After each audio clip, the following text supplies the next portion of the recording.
everyone, it is me, BDB, and we are here with Doki Doki Literature Club. Am I the only one that hears this music and just gets like flashbacks to the first time they played the game? Because I remember sitting down and going, alright, yeah, psychological horror, whatever, went through the game, and I had some of the worst nightmares of my entire life. Enter your name! Oh,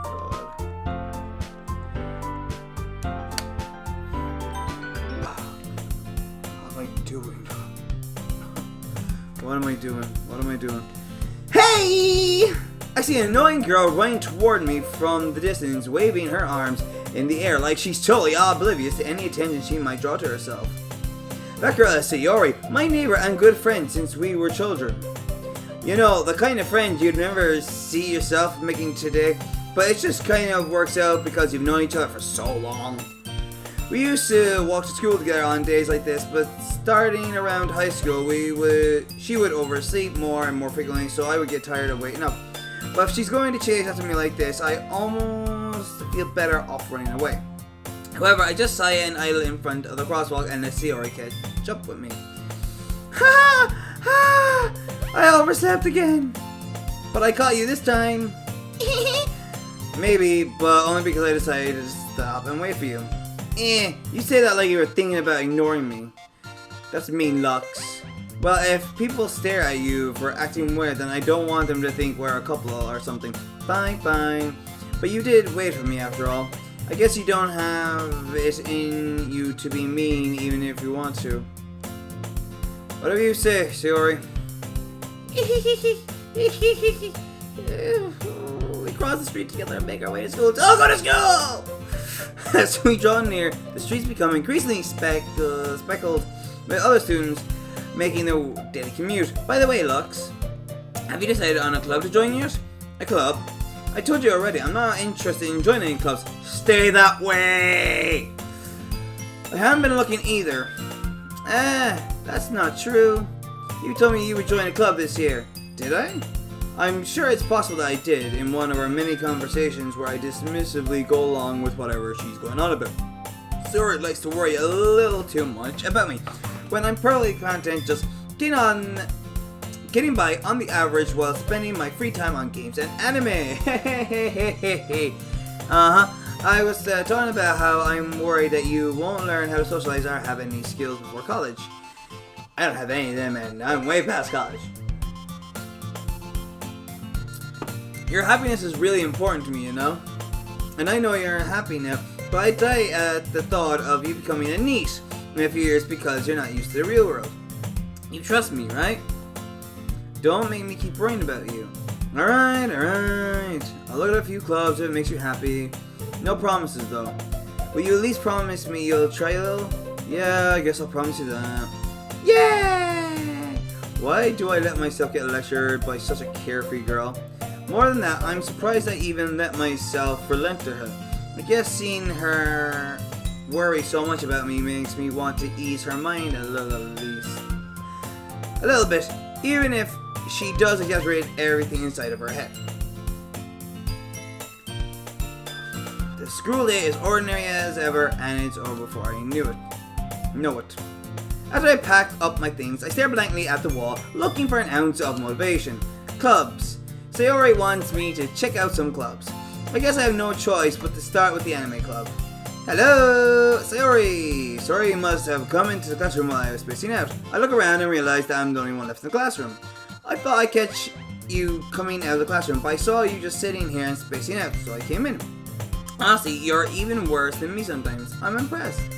You don't need to wait out for me if it's going to make you late to your own club. Well, I thought you might need some encouragement, so I thought, you know what? Well, that you could come to my club.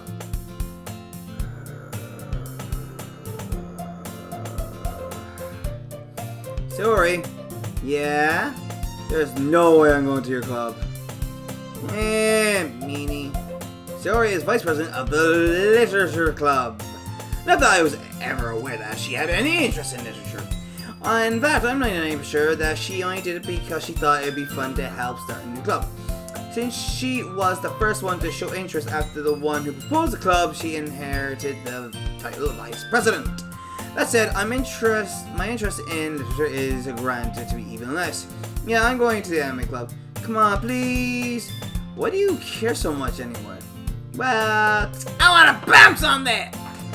Not gonna say what that is. I kind of told the club yesterday I would bring in a new member. Wow. And Natsuki made cupcakes and everything. Don't make promises you can't keep. I can't tell if Sayori is really that much of an airhead or is she so cunning as to have planned all of this out.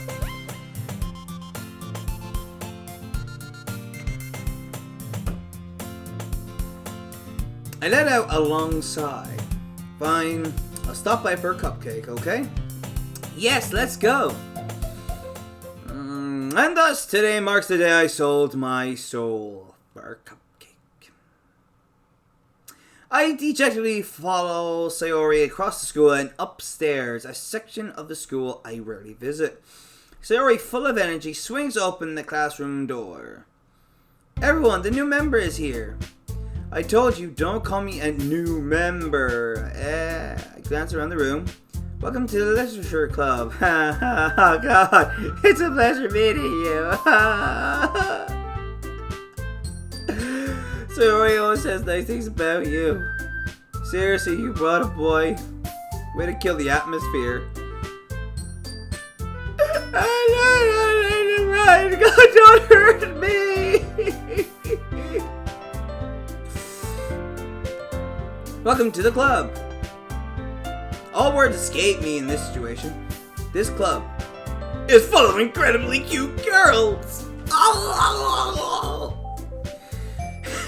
What are you looking at? If you want to say something, say it. Sorry. Natsuki. The girl with the sour attitude, whose name is apparently in Natsuki. Brought in Japan! Is one I don't recognize. Her small figure makes her look like a first-year student.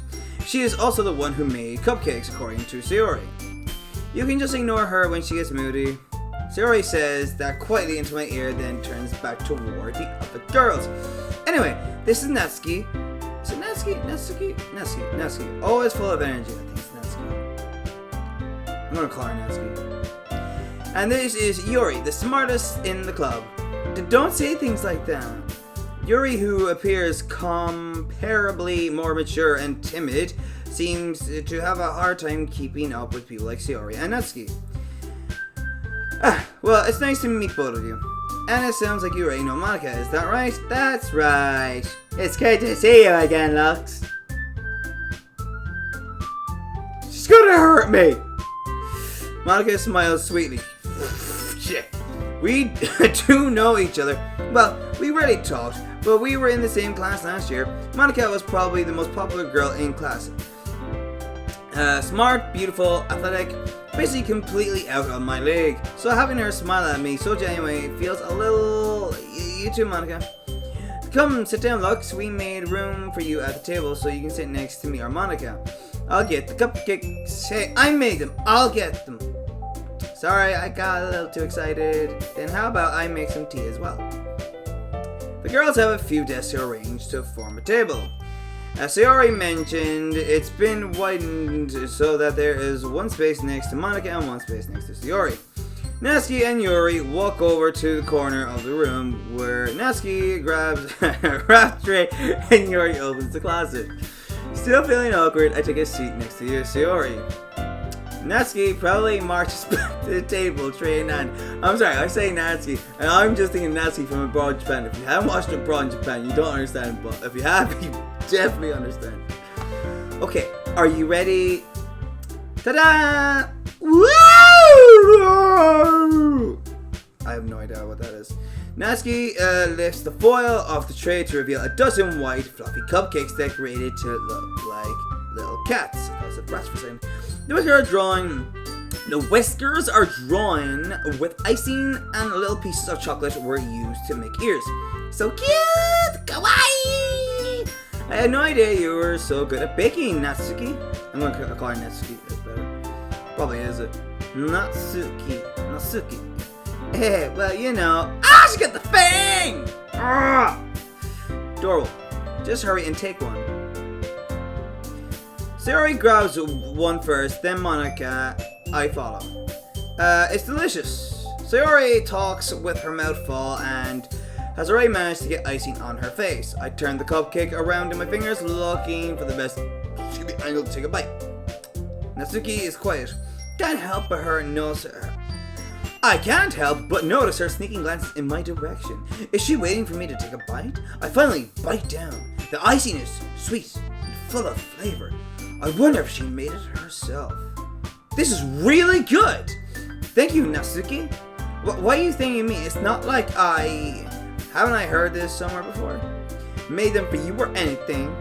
I thought you technically did. Sayori said, well, maybe. But not for you, you dummy. Baka! Alright. I give up on Natsuki's weird logic and dismiss the conversation. Yuri returns to the table, carrying a tea set. She carefully places a teacup in front of each of us before setting down the teapot next to the cupcake tray. You keep a whole tea set in this classroom?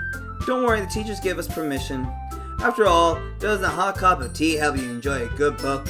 I guess. Don't let yourself get intimidated. Yuri's just trying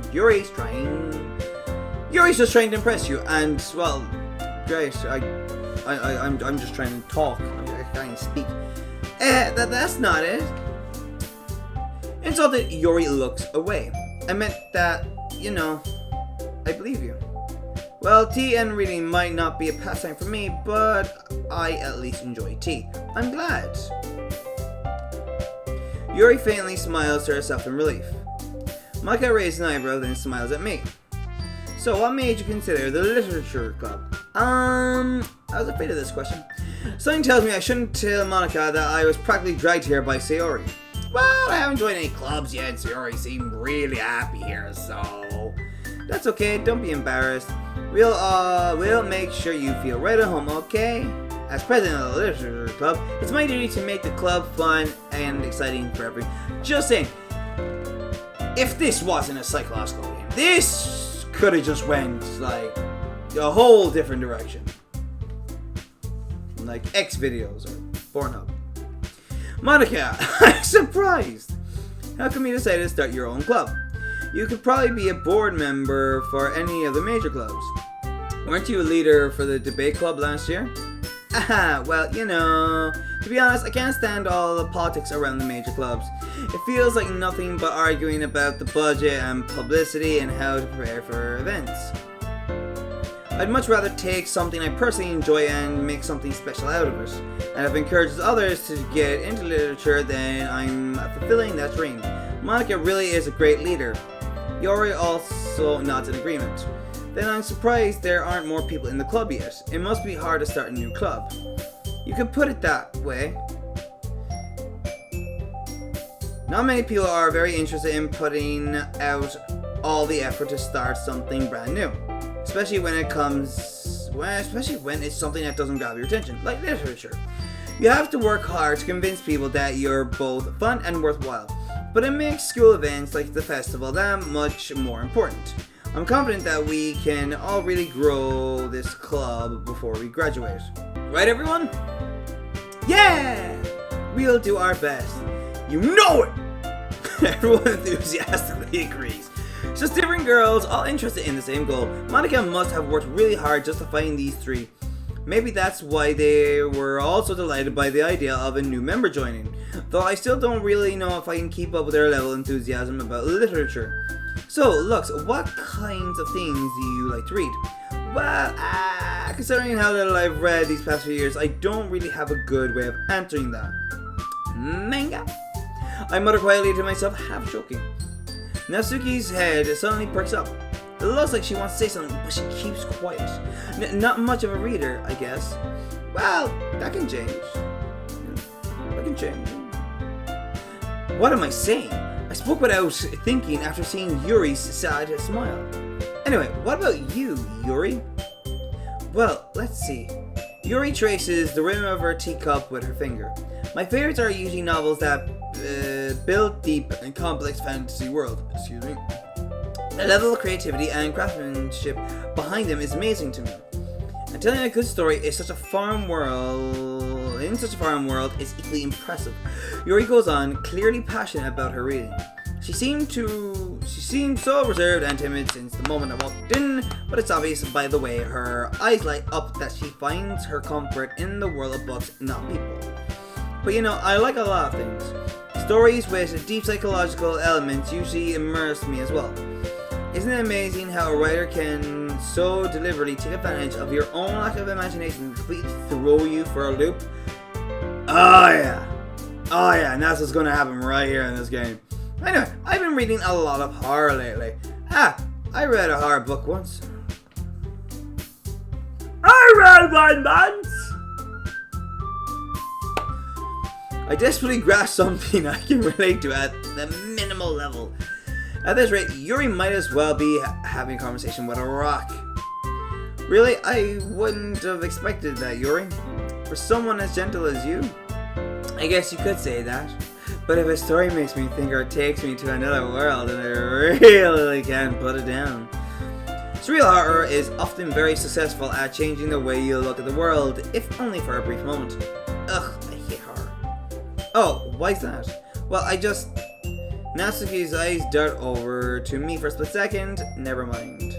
That's right, you usually like to write about cute things, don't you, Natsuki? What? What gives you that idea? You left a piece of scrap paper behind a last club meeting. It looked like you were working on a poem called Don't Say It Out Loud! And give that back. Bye. Your cupcakes, your poems, everything you do is just as cute as you are. Sayori slides up behind Natsuki and puts her hands over her shoulders. I'm not cute! Natsuki, you write your own poems? Yeah, well, I guess sometimes. Why do you care? I think that's impressive. Why don't you share them sometime? No. Natsuki averts her eyes. You wouldn't like them. Not a very confident writer, yes. I understand how Natsuki feels. Sharing that level of writing takes more than just confidence. The truest form of writing is writing to oneself. You must be willing to open up to readers, exposing your vulnerabilities and showing even the deepest reaches of your heart. Do you have a writing experience too, Yuri? Maybe if you share some of your work, you can set an example and help Natsuki feel comfortable enough to share hers. I guess it's the same for you, Yuri. Oh, I wanted to read everyone's poems. We all sit in silence for a moment. Okay, I have an idea, everyone. Nat and Yuri. Nat. Natsuki and Yuri look quizzically at Monika. Let's all go home and write a poem of our own. Then next time we meet, we'll all share them with each other. That way, everyone is even. Yeah, let's do it! Plus, now that we have a new member, I think it'll help us get a little more comfortable with each other and strengthen the bond of the club. Isn't that right, Lux? Monika smiles warmly at me once again. Hold on, there's still one problem. What's that? Now that we're back on the road to the original topic of me joining the club, I bluntly come forward with what's been on my mind the entire time. I never said I'd join this club. Sayori may have convinced me to stop by, but I never made any decision. I still have other clubs to look at, and I lose my train of thought. All four girls stare back at me with dejected eyes. But I'm sorry, I thought... Lux... I'm defenseless against these girls! How am I supposed to make a clear-headed decision when it's like this? That is, if writing poems is the price I need to pay in order to spend every day with these beautiful girls. Right. Okay, I've decided then. I'll join the literature club. One by one, the girls' eyes light up. Yes, I'm so happy! Sayori wraps her arms around me, jumping up and down. Hey! You really did scare me for a moment. If you really just came for the cupcakes, I would be super pissed. Then, that makes it official. Welcome to the literature club. Thanks, I guess. Okay, everyone. I think with that, we can officially end today's meeting on a good note. Everyone remember tonight's assignment. Christ. Write a poem to bring to the next meeting so we can all share. Monica looks over at me once more. Lux, I look forward to seeing how you express yourself. Yeah.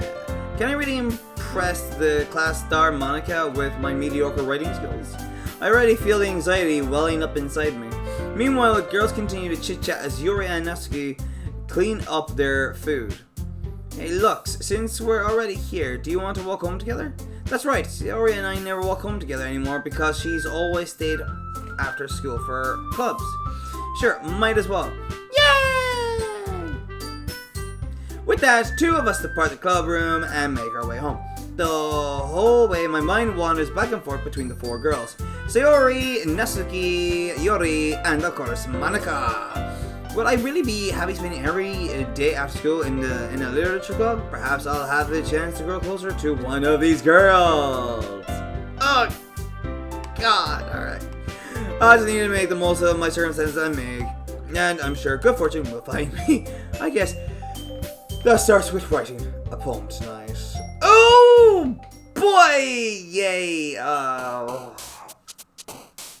It's time to write a poem. Pick words you think your favorite club member will like. Something good might happen with whoever likes your poem the most. I don't remember saying that in the PC version. I think in the PC version it just comes up and it doesn't tell you that at all. But since I know that, I'm going to... let's see.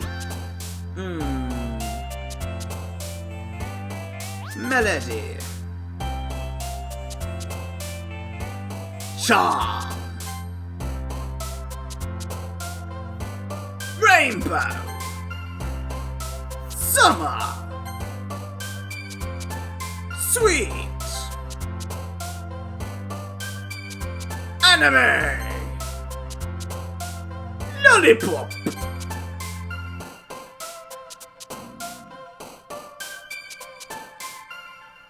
Childhood.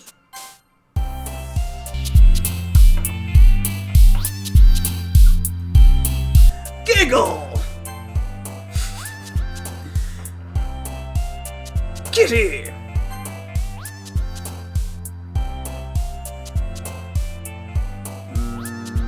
Candy. Holiday. Puppy.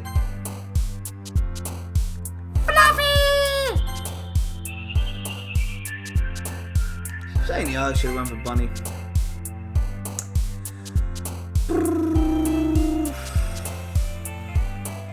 Pure. Parfait. Imagination.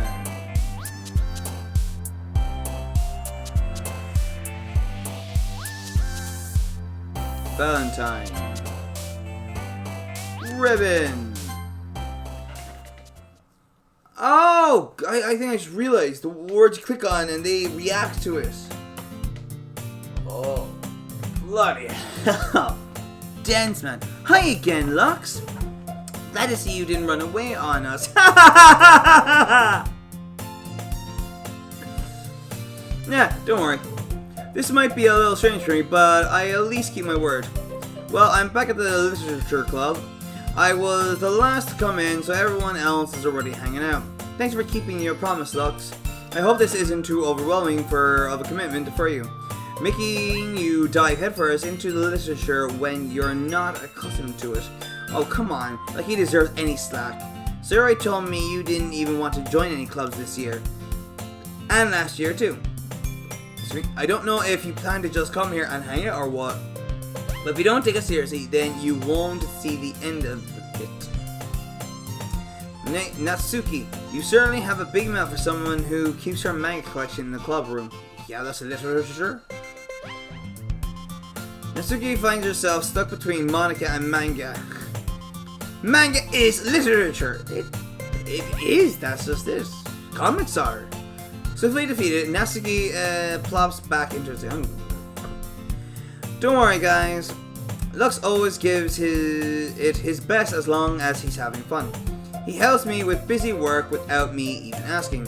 Like cooking, cleaning my room. How dependable. Sayori, that's because your room is so messy, it's distracting. And you almost set your house on fire once. Is that so? You two are really good friends, aren't you? I might be a little jealous. How come? You and Lux can become good friends too. Sayori. As usual, Sayori seems oblivious to the weird situation she just put me into. Oh, Yuri even brought you something today, you know? But wait, Sayori! Eh? Me? Watashi? Not really. Don't be shy. It's really nothing. What is it? Never mind. Sayori made it sound like a big deal when it's really not. What do I do? I'm sorry, Yuri. I wasn't thinking. I guess that means it's up to me to rescue this situation. Hey, don't worry about it. First of all, I wasn't spending anything in the first place. So any nice gesture from you is a pleasant surprise. It'll make me happy no matter what. Is that so? Yeah, I won't make it a big deal if you don't want it to be. Alright. Well, here. Yuri reaches into her bag and pulls out a book. I didn't want you to feel left out, so I picked out a book that I thought you might enjoy. It's a short read, so it should keep your attention even if you don't usually read. And we could, discuss it if you want. How is this girl accidentally being so cute? She even picked out a book she thinks I'll like despite me not reading much. Yuri, thank you. I'll definitely read this. I enthusiastically take the book. Phew. Well, you can read it at your own pace. I look forward to hearing what you think. Now that everyone's settled in, I expected Monica to kick off some scheduled activities for the club, but that doesn't seem to be the case. Sayori and Monica are having a cheery conversation in the corner. Yuri's face is already buried in a book.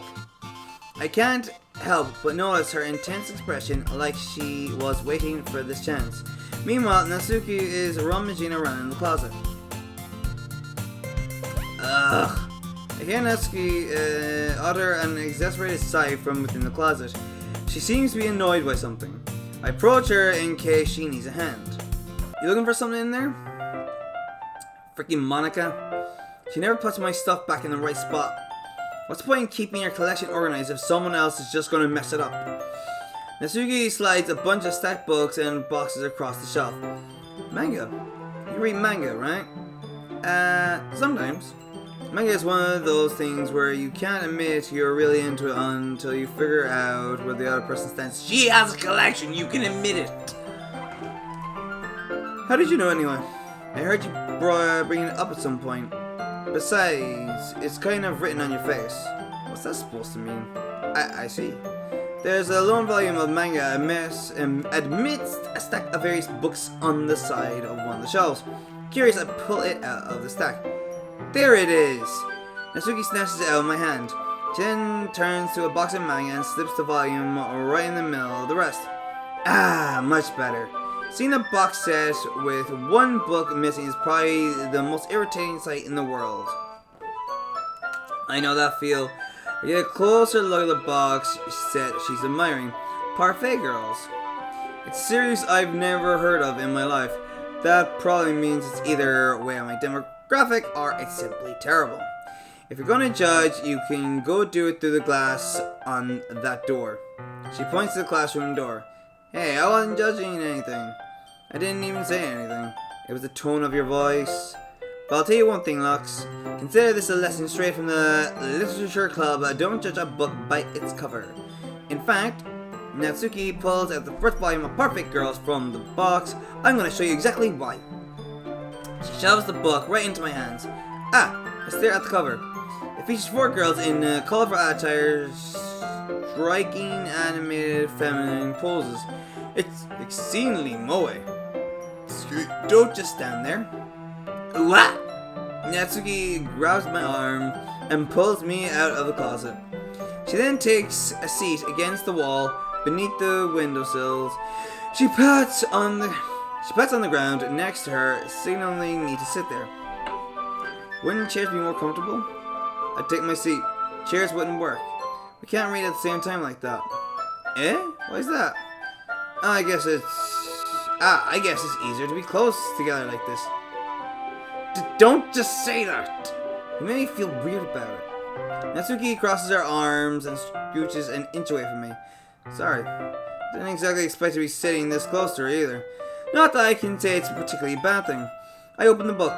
It's only a few seconds before Natsuki once again inches closer, reclaiming the additional space while she hopes I won't notice.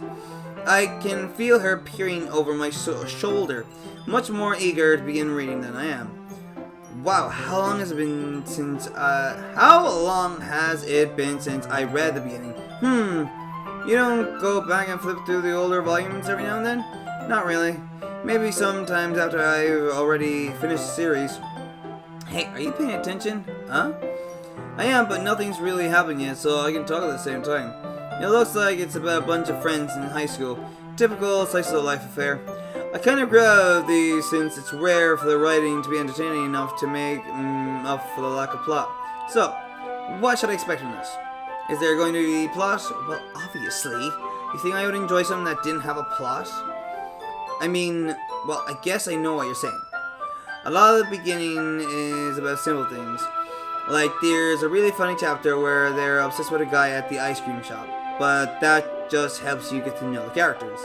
And besides, it's still entertaining. But later on, there's all kinds of drama.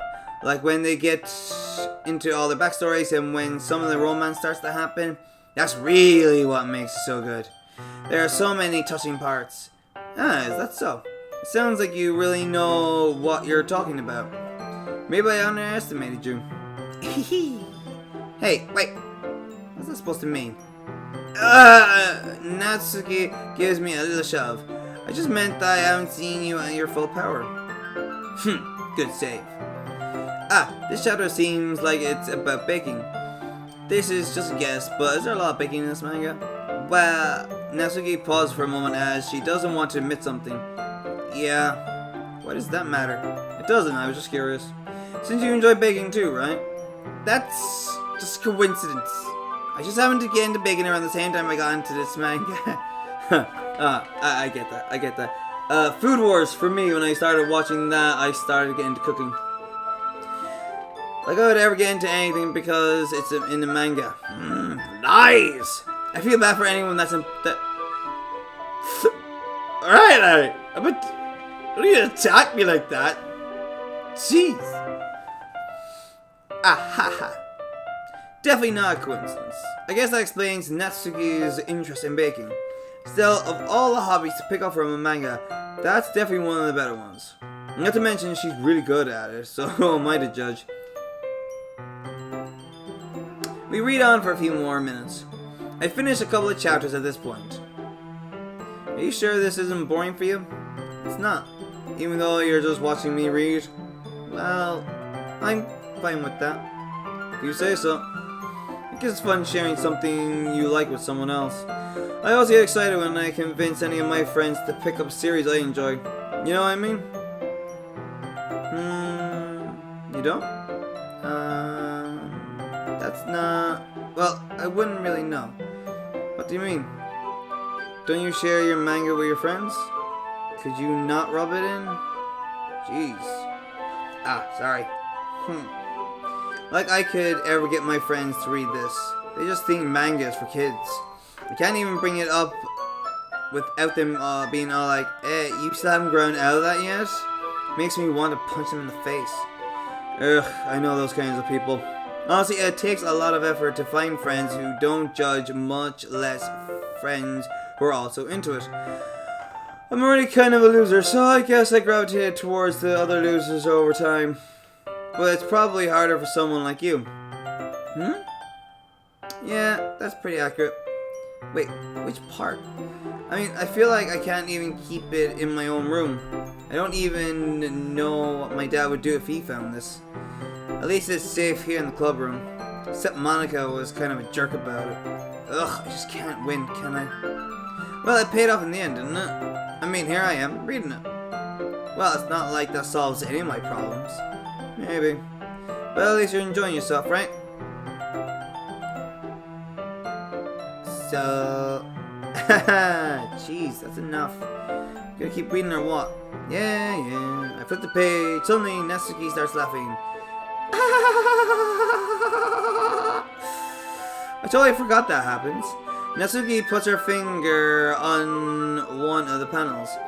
Minori is my favorite character. Minori? You always feel a little bad for her since she's so unlucky, but it gets especially bad when... I shouldn't be talking about that yet. Just finish this chapter. Natsuki's voice sparkles with excitement. It's a stark contrast to her usual bossy tone. But if she's not used to sharing her favorite manga with her friends, I can understand why. It's hard to express in words the feeling you get when connecting with someone like that. And being able to provide that to Natsuki, for whom it's a rare experience, the thought makes me smile a little to myself. Okay, everyone. Are we all ready to today's poems? Oh, come on. Could your timing be any worse? Sorry. I just need to make sure we have enough time. Though you do look pretty cozy over there. Natsuki suddenly notices how close she's gotten to me. She hastily slides herself a good 12 inches away from me. Alright, guess I'll stop here for now. I close the book and head towards Natsuki. You're just giving it back? Don't you want to know what happens?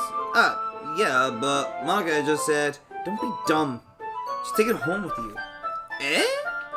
Is that really alright? I say that mostly because I really didn't plan on using my spare time to read this. Well, of course. It would take forever to finish if you didn't take it home. Just finish that one before tomorrow so we can start the next one. And if it gets bent, I'll kill you. Fair. By tomorrow. I only got part way through the volume so far. I might fall behind on some shows if I try to get through this. I suppose that's a necessary sacrifice in exchange for seeing Natsuki's enthusiastic face. Or am I more scared of what will happen if I don't finish it? Alright then. I stand up. I return to where I put my stuff and carefully slip the book into my bag. By the way, did you remember to write a poem last night? Yeah. My relaxation ends. Can't believe I agreed to do something so embarrassing. I couldn't really find much inspiration since I've never really done this before. Well, now that everyone's ready, why don't you find someone to share with? I can't wait! Sayori and Monica enthusiastically pull out their poems. Sayori's is on a wrinkled sheet of loose leaf torn from a spiral notebook. On the other hand, Monica wrote hers in a composition notebook. I can already see Monica's pristine handwriting from where I sit. Natsuki and Yuri reluctantly comply as well, reaching into their bags. I do the same myself. Who should I show my poem to first? Natsuki! I told Natsuki I was interested in her poems yesterday. It's probably only fair I shared mine with her first.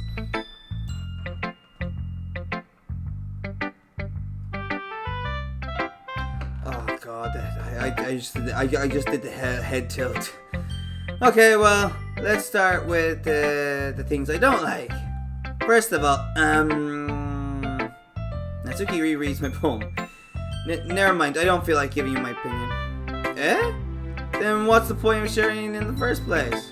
I wrote this when I could have been doing other things. In fact, remember how I said I wanted to read your poems? That's what I had in mind when writing this. I want to help you feel comfortable enough to share yours, like Monica said. Well, I would be more comfortable sharing my poem if yours was really bad. You're supposed to show me some dumb poem and make me go, ha, well, it's not that great, but let me show you what real literature looks like. And you went and ruined it. I hope you're happy. So in other words, you're saying you liked it. Urk! Natsuki's retort got in her throat.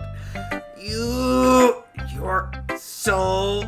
You don't understand anything, do you? I already told you that you don't have to go announce it to the world like you're all self-important. Pretty sure you never actually said that. I say that mostly to myself. Natsuki must really hate me or something. Can't figure out if it's a win or a loss that she liked my poem. In any case, you still need to show me yours, right? Fine, I guess. Only because Monica will make me if I don't. Eagles can fly, monkeys can climb, crickets can leap, horses can race, owls can sing, cheetahs can run, eagles can fly, people can try, but that's about it.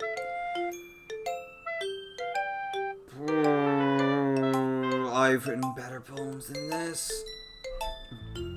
Yeah, I told you that you weren't gonna like it. I like it. What? Just be honest. I am. Why are you so convinced that I wouldn't like it? Well, because everyone in high school thinks that writing has to be all sophisticated and stuff. So people don't even take my writing seriously. But isn't the point of poems for people to express themselves? Your writing style, wouldn't make your message any less valid. Yes, exactly. I like when it's easy to read, but it hits you hard. Like in this poem, seeing everyone around you do great things can be really disheartening, so I decided to write about it. Yeah, I understand. But the other nice thing about simple writing is that it puts more weight on the wordplay. Like I set out for a rhyme at the end, but then made it flat on purpose. Oh. I was bringing out the feeling in the last line. So you did. I guess more went into it than I realized. That's what it means to be a pro. I'm glad you learned something. Didn't expect that from the youngest one here, did you? They're all 18. It says at the start, when you put the disc in and everything, it says they're all 18. How is she the youngest one there, so? Yeah, guess not. I decided to humor her with that last comment. I don't really care how old everyone is, but if Natsuki is feeling proud, then I won't take that away from her. Who should I show my poem to next? Sayori. This is a good poem, Lux. Are you sure it's your first time? Of course, it's not that good. Am I the kind of guy who would be writing poems in his spare time? Yeah, I guess you're right. That's why it impressed me. Well, to be honest, I was afraid that you wouldn't do it seriously, or that you wouldn't write one at all. I'm really happy just that you wrote one.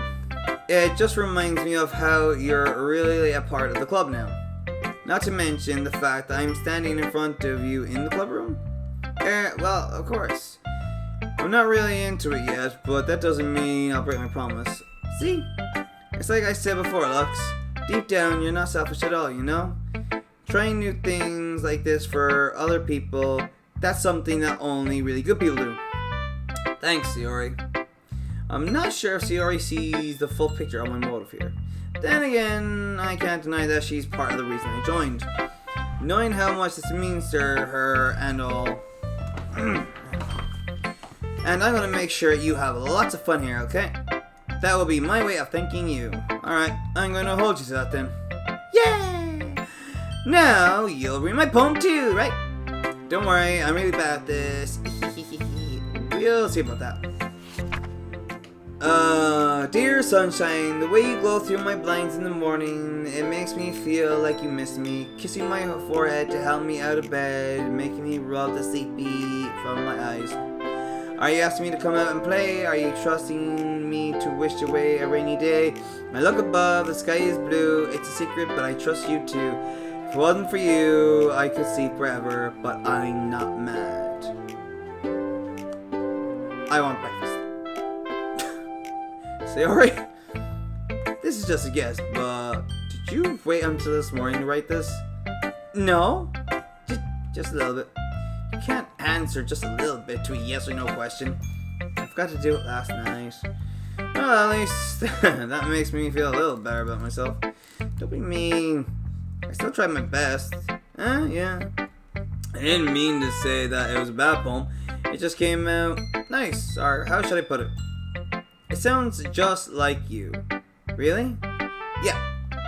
Especially that last line. I made eggs and toast, even though you were late to school. It's bad to skip breakfast. I get all cranky. Well, I guess there's no point in arguing. Anyway, thanks for showing me. That was so much fun. Monica's the best. Yeah. But next time, I won't forget. And I'm gonna write the best poem ever! Well, I guess I look forward to it. Who should I show my poem to next? Yuri! Yuri stares at the poem. A minute passes, more than enough time for her to finish reading. Sorry. I forgot to start speaking. It's fine, don't force yourself. I'm not. I just need to put my thoughts into words. Hold on. Okay.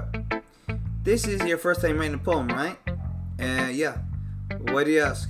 I'm just making sure. I guess that it might be after reading through it. Ah, so it's that bad. No! Did I just raise my voice? I'm so sorry. Yuri buries her face in her hands. I couldn't help but notice that it's been several minutes and we really haven't gotten anywhere. It might take Yuri a while to get used to new people. It's fine, I really didn't notice. What were you saying? Right, it's just that there are specific writing habits that are usually typical of new writers. And having been through that myself, I kind of learned to pick up on them. I think the most noticeable thing I recognize in new writers is that they try to make their style very deliberate. In other words, they tend to pick a writing style separate from the topic matter, and they write form fit the two together. The end result is that both the style and the expressiveness are weakened. Once Yuri finds her train of thought, it's as if her demeanor totally changes. Her stammering is completely gone and she sounds like an expert. Of course, that's not something you can be blamed for. There are so many different skills and techniques that go into writing even a simple poem. Not just finding them and building them, but getting them to work together is probably the most challenging part. It might take you some time, but it all comes with practice and learning by example and trying new things. I also hope that everyone else in the club gives you valuable feedback. Natsuki can be a little bit biased though. Biased? How? Well, never mind. I shouldn't be talking about people like that. Sorry. It's fine. I'm not sure if Yuri is apologizing to herself, to me, or to Natsuki. Do you mind if I read your poem now? Please do. I'd love to share my thought process behind it. Yuri smiles dreamily as if that's a rare opportunity for her, which itself is kind of funny. After all, isn't this supposed to be a literature club? Ghost under the light. The tendrils of my hair illuminate beneath the amber glow, bathing. It must be this one, the last remaining streetlight to have withstood the test of time, the last yet to be replaced by the sickening blue-green hue of the future. I bathe, calm, breathing air of the present, but living in the past. The light flickers. I flicker back.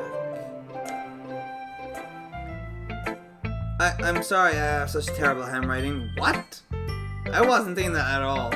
But it took you a long time to read. Ah, well, I just don't read script very often. I actually think your handwriting is pretty. Eh? That's a relief. Also, I like the poem. Even though it's short, it was really descriptive. It wasn't too short. I usually write longer poems. Not at all. I'm really glad you like it. I'll be honest, since it's our first time sharing, I wanted to write something a little more mild. Something easy to digest, I suppose. Are you into ghosts, Yuri? Hoo-hoo. Actually, the story isn't about a ghost at all, Lux. Really? I must have totally missed the point. Well, I suppose you did only glance over it after all. But remember that poets often express their own thoughts, feelings, and experiences in their work. They usually do more than tell a simple story or paint a picture. In this case, perhaps the subject of a poem is only being symbolically compared to a ghost, lingering in her last remaining place of comfort, unable to let go of the past, and soon to be left with nothing. That's a lot more solemn, putting it that way. I hadn't even thought of that. That's impressive. It's nothing really. Well, it makes me happy that you think that. Just remember that it won't be long before you pick up on these things too. Yeah, maybe you're right. I guess I'll have to keep trying. I'm counting on you. Who shall I show my poem to next? Only one left is Monica. Oh god. Hi Lux. Having a good time so far? Ah, yeah. Good, glad to hear it. By the way, since you're new and everything, if you ever have any suggestions for the club, like new activities or things we can do better, I'm always listening. Oh yeah, I bet you're always listening. Don't be afraid to bring things up, okay? Alright, I'll keep that in mind. Of course I'll be afraid to bring things up. I'm much better off just going with the flow until I'm more settled in. Anyway, want to share your poem with me? It's kind of embarrassing, but I guess I have to. Don't worry, Lux. We're all a little embarrassed today, you know? But it's that sort of barrier that we'll all learn to get past soon. Yeah, that's true. I had Monica in my poem. I like it, Lux. Really? It's a lot cuter than I expected. Oh, jeez. No, it kind of makes me think of something Natsuki would write. And she's a good writer too. So take that as a compliment. If you say so. Yep. There are lots of poems or stories out there that are no more than a few simple words. They can be funny, endearing, or even sad. And sometimes they're only a few lines long. They might even feel like they're written for kids, but if you think about them, they can express views of the world that would apply to anybody. I see. So you're saying that Natsuki is kind of like that, sort of. Maybe she's not an expert, but you probably won't find much filler in her poems. They might be easy to write, but they're super challenging to get the meaning through. So I can see why it would be your kind of poem to explore. I'm sure I'll end up trying different things a lot. It could take a while before I feel comfortable doing this. That's okay. I'd love to see you try new things. That's the best way to find the kind of style that suits you. Everyone else might be a little bit biased toward their own kind of styles, but I'll always help you find what suits you the most. So don't force yourself to write the way everyone else wants you to write. It's not like you have to worry about impressing them or anything. Anyway, do you want to read my poem now? Don't worry, I'm not very good. You sound pretty confident for someone who claims to not be very good. Well, that's cause I have to sound confident. That doesn't mean I always feel that way, you know? I see. Well, let's read it then. Hole in a wall, it couldn't have been me. See the direction the spackle protrudes. A noisy neighbor, an angry boyfriend. I'll never know, I wasn't home. I peer inside for a clue. No, I can't see. I reel, blind, like a film left out in the sun. But it's too late. My retina's already scorched with a permanent copy of the meaningless image. It's just a little hole. It wasn't too bright, it was too deep. Stretching forever into everything, a hole of infinite choices. I realize now that I wasn't looking in, I was looking out. And he, on the other side, was looking in. So, what do you think? It's very freeform, if that's what you call it. Sorry, I'm not really the right person to ask for feedback. It's okay. Yeah, that's kind of the style. That kind of style has gotten pretty popular nowadays. That is, a lot of poems have been putting emphasis on the time between words and lines. When performed out loud, it can be really powerful. What was the inspiration behind this one? Well, I'm not sure if I know how to put it. I guess you could say that I had some kind of epiphany recently. It's been influencing my poems a bit. An epiphany? Yeah, something like that. I'm kind of nervous to talk about deep stuff like that because it's kind of coming on strongly. Maybe after everyone is better friends with each other. Anyway, here's Monica's writing tip of the day. Sometimes when you're writing a poem or a story, your brain gets too fixated on a specific point. If you try so hard to make it perfect, then you'll never make any progress. Just force yourself to get something down on the paper and tidy it up later. Another way to think about this is, if you keep your pen in the same spot for too long, you'll just get a big dark puddle of ink. So just move your hand and go with the flow. That's my advice for today. Thanks for listening. For you. I guess that's everyone. I glanced around the room. I was a little more stressful than I anticipated. It's as if everyone is judging me for my mediocre writing abilities. Even if they're just being nice, there's no way my poems can stand up to theirs. This is a literature club, after all. I sigh. I guess that's what I ended up getting myself into. Across the room, Sayori and Monica are happily chatting. My eyes land on Yuri and Natsuki. They gingerly exchange sheets of paper, sharing their respective poems. As they read in tandem, I watch each of their expressions change. Natsuki's eyebrows furrow in frustration, meanwhile Yuri smiles sadly. What's with this language? Did you say something? Oh, it's nothing. Natsuki dismissively returns the poem to the desk with one hand. I guess you could say it's fancy. Thanks. Yours is cute. Cute? Did you completely miss the symbolism or something? It's created with the feeling of giving up. How can that be cute? I know that. I just meant the language, I guess. I was trying to say something nice. Eh? You mean you have to try it that hard to come up and say something nice? Thanks, but it really didn't come out nice at all. Well, I do have a couple of suggestions. If I was looking for suggestions, I would have asked someone who actually liked it. Which people did, by the way. Sayori liked it, and Lux did too. So based on that, I'll gladly give you some suggestions of my own. First of all, excuse me, I appreciate the offer, but I spent a long time establishing my writing style. I don't expect it to change anytime soon, unless of course I come across something particularly inspiring, which I haven't. And Lux liked my poem too, you know? He even told me he was impressed by it. Natsuki suddenly stands up. Oh? I didn't realize you were so invested in trying to impress our new member, Yuri. Eh? That's not what you're just... Yuri stands up as well. Maybe you're just jealous that Lux appreciates my advice more than he appreciated yours. Oh! Huh. How do you know he appreciated my advice more? Are you that full of yourself? No. If I was full of myself, I would deliberately go out of my way to make everything I do overly cutesy. Oh! Ooh! Is everyone okay? Well, you know what? I wasn't the one whose boobs magically grew a size bigger as soon as Lux started showing up. I didn't even notice. I don't even know if that's true. Natsuki!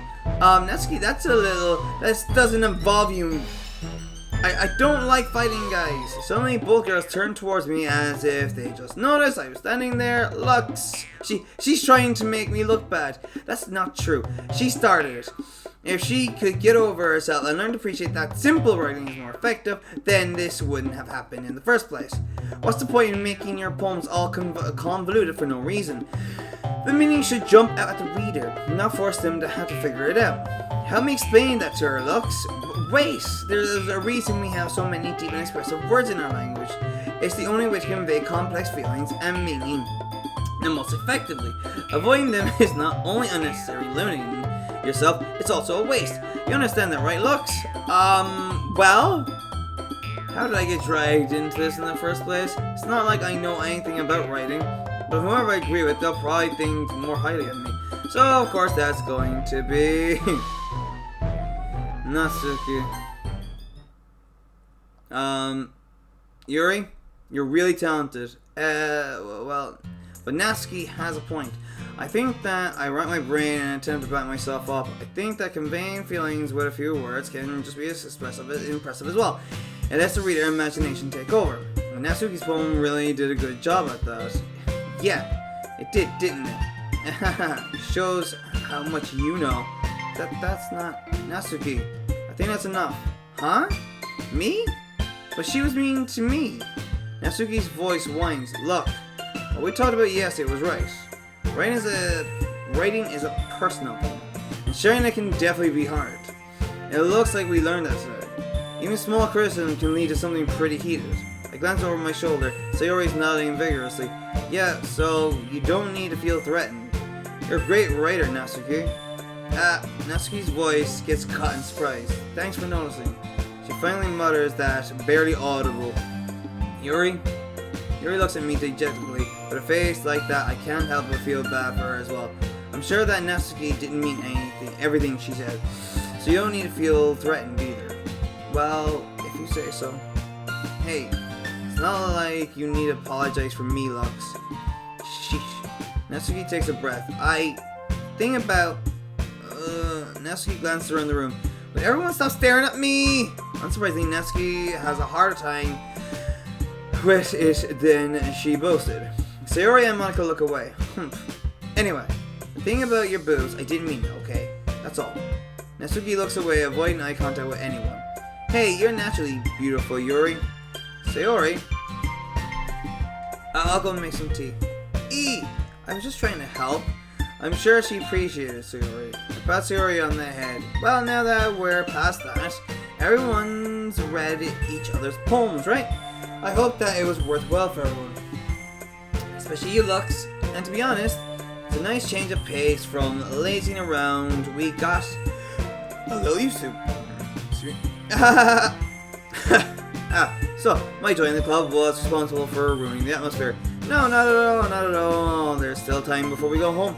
So we'll all relax for a bit. Of course, besides chatting, we do literature-related things in the club room.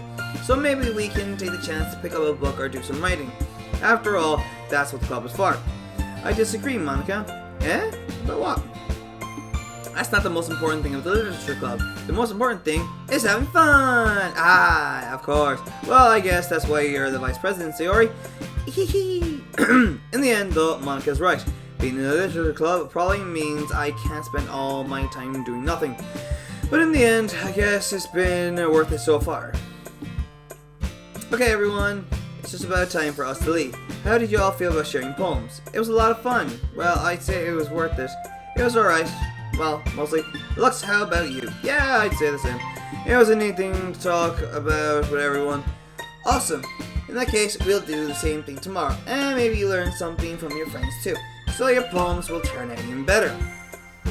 Thinking to myself, I did learn a little more about the kinds of poems everyone likes. With any luck, that means I can at least do a better job impressing those I want to impress. I know to myself, with newfound determination, Lux, ready to walk home? Sure, let's go. Sayori beams at me. It truly has been a while since Sayori and I spent this much time together. I can't really say I'm not enjoying it either. Sayori, about what happened earlier. What do you mean? You know, between Yuri and Estuary. That kind of thing happen often? No. That's really the first time I've seen them fight like that. I promise they're both wonderful people. You don't hate them, do you? No, I don't hate them. I just wanted your opinion, that's all. I can see why they'd make good friends with you. Phew. No, Lux. It's nice that I can spend time with you in the club, but I think seeing you get along with everyone is what makes me the happiest. And I think everyone really likes you too. That's... Every day is going to be so much fun. Sigh. It looks like Sayori still hasn't caught on to the kind of situation I'm in. Sure, being friends with everyone is nice, but does it really need to stop there? We'll just have to see what the future holds, Sayori. I pat Sayori on the shoulder. I said that more to myself than to her, but it's easy to use Sayori as an internal monologue sometimes. Okay, yeah, let's do this. Let's do this. Poppy. Marshmallow. Ribbon. Strawberry. Boop. Kitty. Kawaii. Pure. Smile. Ah, damn it, really? Fair enough.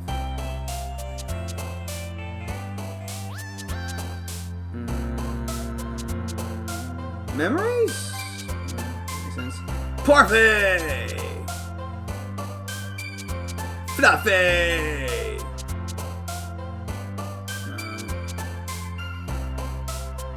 Bouncy!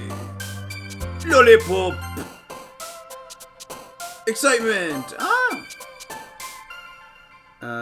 Giggle! I haven't picked any for Yuri, I feel so bad. Agonizing! Yeah, you see. Cute! Tragedy! Whoa! I get why, but... Hurt! Oh, come on! I'm trying to give Yuri another one. Why the hell is it... Another day passes and it's time for the club meeting already. I've gotten a little more comfortable here over the past couple of days. Entering the club room, the usual scene greets me. Hi, Lux. Yo, Sayori. Oh, looks like you're in a good mood today. I'm just still not used to you being in the club, that's all. I see. That's a pretty simple thing to get you in a good mood. But I guess it's always simple things with you anyway. Speaking of which, I'm kinda hungry. Will you come with me to buy a snack? No thanks. Eh? That's not like you at all. I have my reasons. Why don't we take a look at your purse, Sayori? Why that all of a sudden? No reason, really. I just wanted to look at it. Sayori nervously retrieves her coin purse. She fumbles with the latch and gets it open. Then she turns it upside down and lets contents spill on the desk. Only 2 small coins fall out. I knew it. I can see right through you, Sayori. That's not fair. How do you even know? It's simple. If you had enough money in the first place, you would have bought a snack before coming to the glove room. So either you're not hungry and want an excuse to take a walk, or you plan to conveniently forget that you spent all your money so that I will lend you some. But there's one more thing. You're always hungry. And so, that only leaves the one option. I give up! Don't make me feel guilty. You feel guilty, that means you deserve to feel guilty. Yuri suddenly giggles. Eh? I didn't notice that she was listening in. Her face is in her book, as always. I wasn't listening or anything. It was just something in my book. Yuri, tell Lux to let me borrow some money. Don't get me involved like that, Yuri. Besides, you should only buy what you can responsibly afford. And frankly, after playing a mischievous little stunt like that, your suffering is a fair enough retribution. Did I just... I didn't mean that. I got too absorbed into my book. I really like when you speak your mind, Yuri. It doesn't have much, but it's a fun side of you. There's no way you could think that. You were right, though. I did something bad, now I have to accept the retribution. That was weird. Right, Still, coming from you, Sayori, I guess there's a little devil inside all of us, isn't there? Don't let her fool you. Sayori knows exactly what she's doing. After all, she told you guys she was bringing me to the club before she even told me. But you wouldn't have come if it weren't for the cupcakes. So I had to trick Natsuki into making them. Come on, give me more credit than that, Sayori. Out of nowhere, something smacks Sayori in the face and tumbles onto the desk. Whap! Kya! Ow! What was... A cookie! Sure enough, it's technically wrapped in plastic. Sayori glances around. Is this a miracle? Is it because I paid my restitution? Retribution. Actually, that one almost worked. I was just going to give it to you, but then I heard you blab about the cupcakes. It was totally worth seeing your reaction, though. Natsuki, that's so nice of you. I'm so happy. Sayori hugs the cookie. Jeez, just eat it. Sayori rapidly tears open the wrapper and takes a big bite. So good. Sayori suddenly clasps her hands over her mouth. I bit my tongue. You're going through a lot over just one cookie. Natsuki takes a bite of her own cookie. And yours looks really good too, Natsuki. Can I try it? Jeez, beggars can be choosers, but yours is chocolate. Yeah, why do you think I gave you that one? Fine. Still, I'm really happy that you shared this one with me. Sayori gets over, seeing goes behind Natsuki, then wraps her arms around her.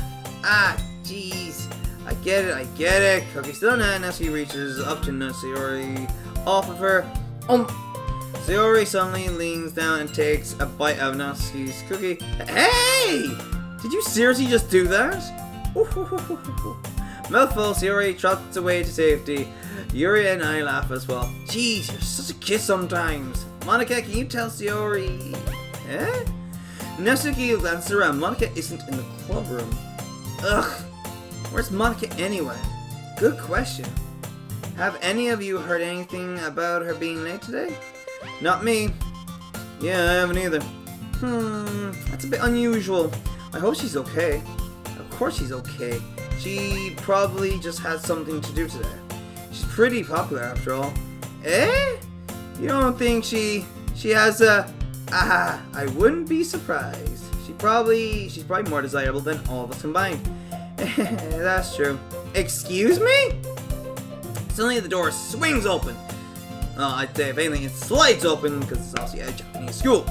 Sorry, I'm super sorry. There you are. I didn't mean to be late. I hope you guys weren't worried or anything. Monica chose the club over her boyfriend after all? You're so strong-willed. But boyfriend? What on earth are you talking about? Monica quizzically glances at me. Ah, never mind that. What held you up anyway? Well, my last period today was study hall. To be honest, I kind of just lost track of time. That makes no sense though. You would have heard the bell ring at least. I must not have heard it since I was practicing piano. Piano? I wasn't aware you played music as well, Monica. I don't really. I kind of just started recently. I have always wanted to learn piano. That's so cool. You should play something for us, Monica. Monica looks at me. Maybe once I get a little bit better, I will. Yay! That sounds cool. I'll also look forward to it. Is that so? In that case, I won't let you down, Lux. Monica smiles sweetly. I didn't mean any pressure or anything like that. Don't worry. I've been practicing a whole lot recently, and I'd really love the chance to share once I'm ready. I see. In that case, best of luck. Thanks. So I didn't miss anything, did I? No, not really. I chose to leave out Sayori's mischievous escapade. I'm not sure Natsuki will end up complaining to her anyway. And it looks like everyone has already settled down. Sayori somehow already finished her entire cookie, Yuri is back to her book, and Natsuki disappeared into the closet. It's not long before Natsuki comes up to me expectantly. Yeah, don't worry, I kept my promise. I pull the first volume of Perfect Girls out of my bag. Natsuki takes it from my hands, then quickly turns it over, presumably to check for wrinkles. Hey, I'm not that careless. I handle manga all the time, you know. I just wanted to make sure. Can you blame me for being paranoid? I don't give people my manga every day, you know. That's true. I don't blame you. I've done that. And the whole thing got absolutely drenched in Coke. Well, anyway, let me put this one back. I'm gonna get the next one, okay? Natsuki makes her way to the closet. I follow. So, you're gonna tell me everything you thought, right? Where did this volume leave off again? I forget. The chapter ended when Minori and Alice found Monica! Natsuki's voice resonates out from inside the closet. Eh? I peer inside. All of Natsuki's books are lined up on the top shelf. Did you move my manga again? Sorry. The teacher got mad at me for taking up so much space in her closet, so I had to move some stuff around and clean up a little bit. It's all still there, I just have to organize it a bit. The top shelf is far above Natsuki's head. She makes a futile hop trying to figure out how to reach her manga. Jeez, this is so inconvenient. I'm moving all these back down. There's plenty of room on these shelves, and besides, they're really pretty to look at when they're all lined up. Why would you waste that on the top shelf? Natsuki. There's a stool on the wall there. In the closet, there's a collapsible stool that's hanging on the wall. If you want, I can reach up there and hand them to you. I can get them myself. Natsuki grabs a stool from the wall and unfolds it. You think I'm too short or something? I mean, I knew it. Well, you know what? Just watch me. Natsuki hops on the stool, which ends up being a little wobbly because of its collapsible design. Careful. I know what I'm doing. Standing on the stool, Natsuki's fingertips reach the top shelf. The stool would be enough for me to easily grab the books, but Natsuki is being stubborn as usual. Natsuki uses her fingers to scooch one of the smaller boxes to the edge of the shelf. See? The box suddenly tips and Natsuki barely catches it before it falls to the floor. The stool wobbles. Losing balance, Natsuki hops off the stool. Thankfully, she was able to stay on her feet. She holds the box triumphantly. There! Having almost fell, Natsuki is a bit shaken up. Jeez, no need to prove yourself to me. There's no way you'll be able to get the bigger boxes like that. I can reach them, so I said I can do it. I don't want your help, okay? Sorry. I'm gonna get a chair, so just hang on. Natsuki forces her way past me out of the closet. Let's see. The classroom chairs have the desk attached, so they're inconvenient to fit into the closets. Oh, wow. Aha! Natsuki trots over to the teacher's desk, which has a computer chair behind it. She rolls it on its wheels back over to the closet. It's a little dangerous since the wheels swivel and rolls, Well, I already learned my lesson, so I keep my mouth shut. Whoosh! Natsuki climbs on the chair, then slowly balances onto her feet. Since she refuses my help, I take a seat with my back against the side of the doorway and simply watch. Ah, there we go. Oh, she's screwed. See, I can easily do it now. Natsuki grabs a stack of manga and bends down to put it on the shelf below. The chair swivels. Natsuki catches herself on the shelf. What are you doing? Can you at least hold the chair steady instead of sitting and doing nothing? Who was it that told me not to help? Yeah, I got you. I hold the chair while Natsuki reaches back up. I can almost see up her skirt. Ow, you naughty boy!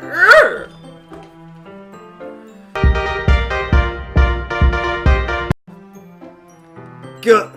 Force myself to turn away. Natsuki seriously didn't think this through. Once she realizes I'll be dead. Hup. Natsuki wraps her arms around the parfait girl's box head, easily the largest one on the shelf. Ugh, heavy. Hey, Lux. I don't think I can bend down without falling. Hurry and take this one. Eh? But then I have to let go of the chair. That's fine. Just for a second. Hurry up. Alright. Just let me just stand up. I slowly release my grip from the chair. What do you mean stand up? Natsuki looks down at me. Why are you all the way back? Eh? Natsuki looks like she just realized something, but she'll lose her balance if she moves. Natsuki, the box. What are you looking at? You're trying to look at my. Natsuki's legs shake. I'm not. I was just. Natsuki, don't try to move. Just give me the box. You perv. You set me up. Go away. Get out. But I'll do it myself. Ah! The chair suddenly swells beneath Natsuki's feet. Natsuki, yeah! The scene turns chaos in a split second. The chair flies from under Natsuki's feet. Frantically, I try to catch her. The box topples out of her hand. The books go flying. I got you. Oh. The full force of Natsuki's body against me throws me to the ground. A whole bunch of books pelt me in the face. Natsuki tries to shield herself with her own arms as her face lands straight into my chest. My right arm and my back seriously felt the impact. Alright, she's running taller. Slowly, Natsuki comes to her senses. Ugh. She presses her arm straight into me to prop herself up. Natsuki seems to realize that it's not the floor that's beneath her. Gross. A fist pounds into my chest. Natsuki then hoists herself to her feet. What were you thinking? You sicko. Everything okay over here? I heard a loud noise. Monica suddenly peers in. Monica, see what happens when you put manga on the top shelf? Are you trying to kill your club members or something? Jeez. Sorry. Oh, and one more thing. It seems like your most recent club member is a total pervert, so I hope you're happy. Didn't. Somehow it's impossible for me to explain this whole bizarre situation, Monica. I didn't do anything, I swear. I know, don't worry. Monica says that quietly to me. It looks like I'm off the hook. Oh no. Eh? I look down. Natsuki is kneeling on the floor, holding one of her books that are scattered all over. There's a large diagonal crease along the page that she's desperately trying. Oh. Must have landed on the page. And Natsuki tries a bit more to fix the crease, but she can't get it out. Suddenly she gives up and slams the book shut, then throws it on the floor. Instead of continuing to yell, she just lowers her head. Sob. Natsuki, are you? No! Natsuki's voice squeaks. I see tears on her face. I'll help get the crease out, okay? It's partially my fault, so. Natsuki shakes her head, still looking down. No. I don't even care that much. I'm just having a really bad day today. Natsuki sobs again. I didn't mean to take it out on you. I really didn't mean to. It's fine. Is there anything you want to talk about? Natsuki shakes her head. Just every day is so hard. I just want to come to the club and... Natsuki falls silent again. I can't press her, so I can only do what I know how to do. Yeah. Alright, well, I'll help clean this up. And I'll move the rest of your manga for you. I pick up Volume 2 of Parfait Girls. We'll set this one aside. This will help cheer you up a bit, right? We can get started on it once I'm done here. Natsuki looks up with her glossy eyes. Her lip quivers. You're really nice to me. Eh? That sounds really strange coming from Natsuki. I didn't expect it at all. Well, I'm just treating you like a friend, you know? Natsuki lowers her head and stifles another sob. I'm not sure what happened to her today, but being nice is the least I could do. The next couple of minutes are silent between us, and I begin gathering the scattered books. I make sure to slip them into the box in the correct order. After a little bit, Natsuki starts helping. It isn't long before we're done, and I hoist the box onto the shelf where Natsuki wanted to put it. Then I get on the stool and quickly finish moving the rest of her books from the top shelf. Alright, that should do it. I hop off the stool. Natsuki averts her gaze. Thanks. It's nothing. Natsuki is holding the volume I set aside in her hands. Alright, I'm ready. Good. Even if you weren't, I'd make you. Anyway, excuse me, bloody hell.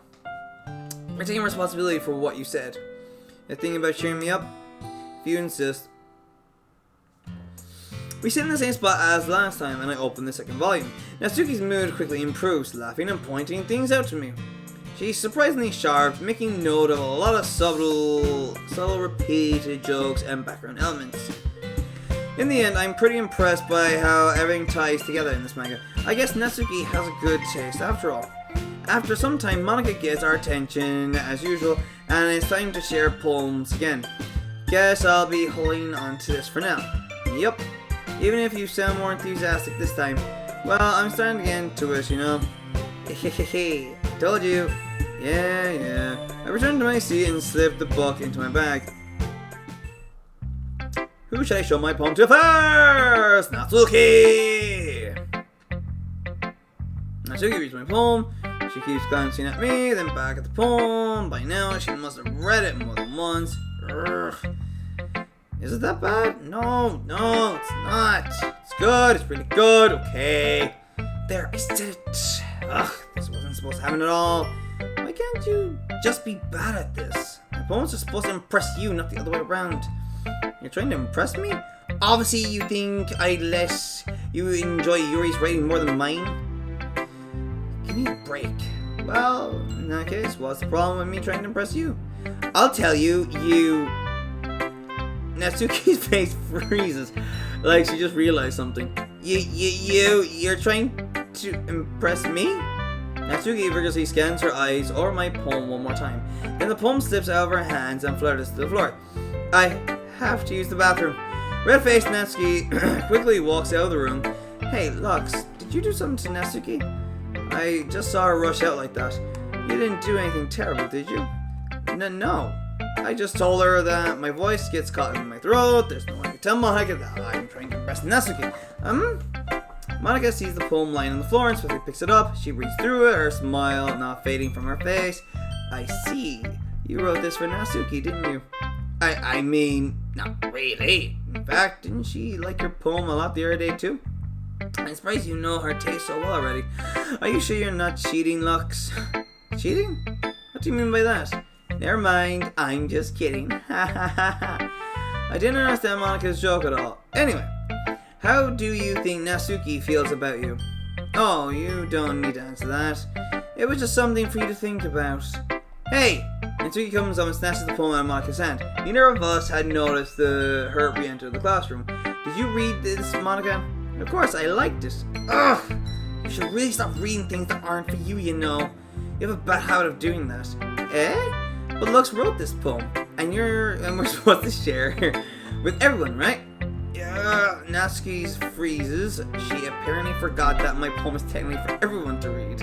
Okay, well, I think Lux is done sharing this poem with everyone. Oh, she's adorable! It's not like anyone would want to read this anyway. In fact, I'm just going to hold on to this. If you insist. What? Why are you looking at me like that? Like what? Ugh, never mind. Natsuki. I'll give you the poem, but that's not very fair to Sayori. She hasn't gotten to read it yet. So what? Well, I guess Lux is right, Natsuki. It isn't fair if you don't let everyone finish reading it. Fine. Natsuki returns my poem. It's not like she's going to like it, though. Anyway, read my poem now. I know I won't let you keep it. This is my only copy. Amy likes spiders. You know what I heard about Amy? Amy likes spiders. Icky, wriggly, hairy, ugly spiders. That's why I'm not friends with her. Amy has a cute singing voice. I heard her sing my favorite love song. Every time she sang the chorus, my heart would pound to the rhythm of the words. But she likes spiders. That's why I'm not friends with her. One time I hurt my leg really bad. Amy helped me up and took me to the nurse. I tried to not let her touch me. She likes spiders, so her hands are probably gross. That's why I'm not friends with her. Amy has a lot of friends. I always see her talking to people. She probably talks about spiders. What if her friends start to like spiders too? That's why I'm not friends with her. It doesn't matter if she has other hobbies. It doesn't matter if she keeps it private. It doesn't matter if it doesn't hurt anyone. It's gross. She's gross. The world is better off without spider lovers, and I'm going to tell everyone. Not bad, right? It's quite a bit longer than yesterday's. Yesterday's was way too short. I was just warming up. I hope you didn't think that was the best I could do. No, of course not. Anyway, the message is pretty straightforward in this poem. I doubt I have to explain it. Sometimes you can explain complicated issues with much simpler analogies. And it helps people realize how stupid they're being. I have to agree. Like anyone would agree that the subject of this poem is an ignorant jerk. Do you know people like that? Of course, it's about how everyone thinks that doesn't matter. It can be about anything. I wrote it to be easy to relate to. Everyone has some kind of weird hobby or guilty pleasure. She's on about her manga, I know. Something that you're afraid if people find out, they'd make fun of you or think less of you. But that just makes people stupid. Who cares what someone likes as long as they're not hurting anyone and it makes them happy? I think people really need to learn to respect others for liking weird things. Well, you're definitely right. Well, at least I can relate to that. And I'm sure a lot of other people can too. You know, I'm glad that you can appreciate this kind of writing. I mean, I know I was talking about that yesterday. But I've been enjoying sharing my writing with you, so consider yourself lucky, okay? Well, thanks for being honest. What's that supposed to mean? I'm always honest. Jeez. Just look forward to tomorrow too, okay? Alright, I will. Who should I show my poem to next? Well, we already did to Monica, but we'll go to her anyway. Hi again, Lux. That was kind of silly with Natsuki earlier, wasn't it? I'm glad the two of you have been getting along so well. That's one way of putting it. Anyway, I already read your poem, but you can go ahead and read mine now. I like the way this one turned out, so I hope you do too. Save me. The colors, they won't stop. Bright, beautiful colors, flashing, expanding, piercing, red, green, blue, an endless cacophony of meaningless noise. The noise, it won't stop. Violent, grating waveforms, squeaking, screeching, piercing, sine, cosine, tangent, like playing a chalkboard on a turntable, like playing a vinyl on a pizza crust, an endless poem of meaningless. Load me. Actually, I just realized, how do I save? Oh! Ah! Got it. It said load me there, didn't it? Autosave?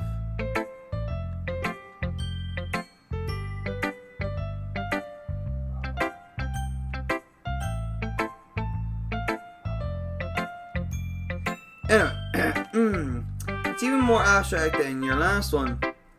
I guess it's just the way I write. I'm sorry if you don't like it. No, I never said that. It's just the kind of thing I never really seen before, I guess. I kind of like playing with my space on the paper. Choosing where and how to space your words can totally change the mood of the poem. It's almost like magic. The way I wrote the lines really short makes it feel like they're trying to speak over the noise. I see. It's still hard for me to tell what it's about though. Sometimes asking what a poem is about isn't the right question. A poem can be as abstract as physical expression of a feeling. or a conversation with the reader. So putting it that way, not every poem is about something. Anyway, here's Monica's writing tip of the day. Sometimes you'll find yourself facing a difficult decision. When that happens, don't forget to save your game. You never know when you might change your mind, or when something unexpected may happen. Wait, is this tip even about writing? What am I even talking about? That's my advice for today. Thanks for listening. Who should I show my poem to next? Yori. Are you still mad at me? For disrespecting Natsuki yesterday. Because reading this poem, now I know why you got mad at me. Because you prefer her writing over mine. That's not really true. Meaning, when I disrespected her, I disrespected you too, didn't I? Oh no. Yuri, you might be reading into this a little too much. How could I be so stupid? I always let these things happen. Whenever I think before I speak, I just come off as awkward and unlikable. But if I speak without thinking, the things I want to keep inside come out and make people hate me. So please don't force yourself to be around me. I know this is what Monica wants, but it's not fair to you when you could be enjoying yourself with Natsuki and Sayori. Yuri, please. It makes it easier for me if you don't express any concern. Besides, I have my books with me. That's all I need. Yuri smiles sadly and puts her head down on her desk. I'm frustrated. I don't hate her, but it's as if she's not capable of listening to me over her own thoughts. I say to myself, all I can do is accept that that's how she is. If she wants to be left alone, then I have no choice but to abide that request. Who should I show my poem to next? Oh, I like this one, Lux. It has some nice feelings in it. Ah, I'm glad.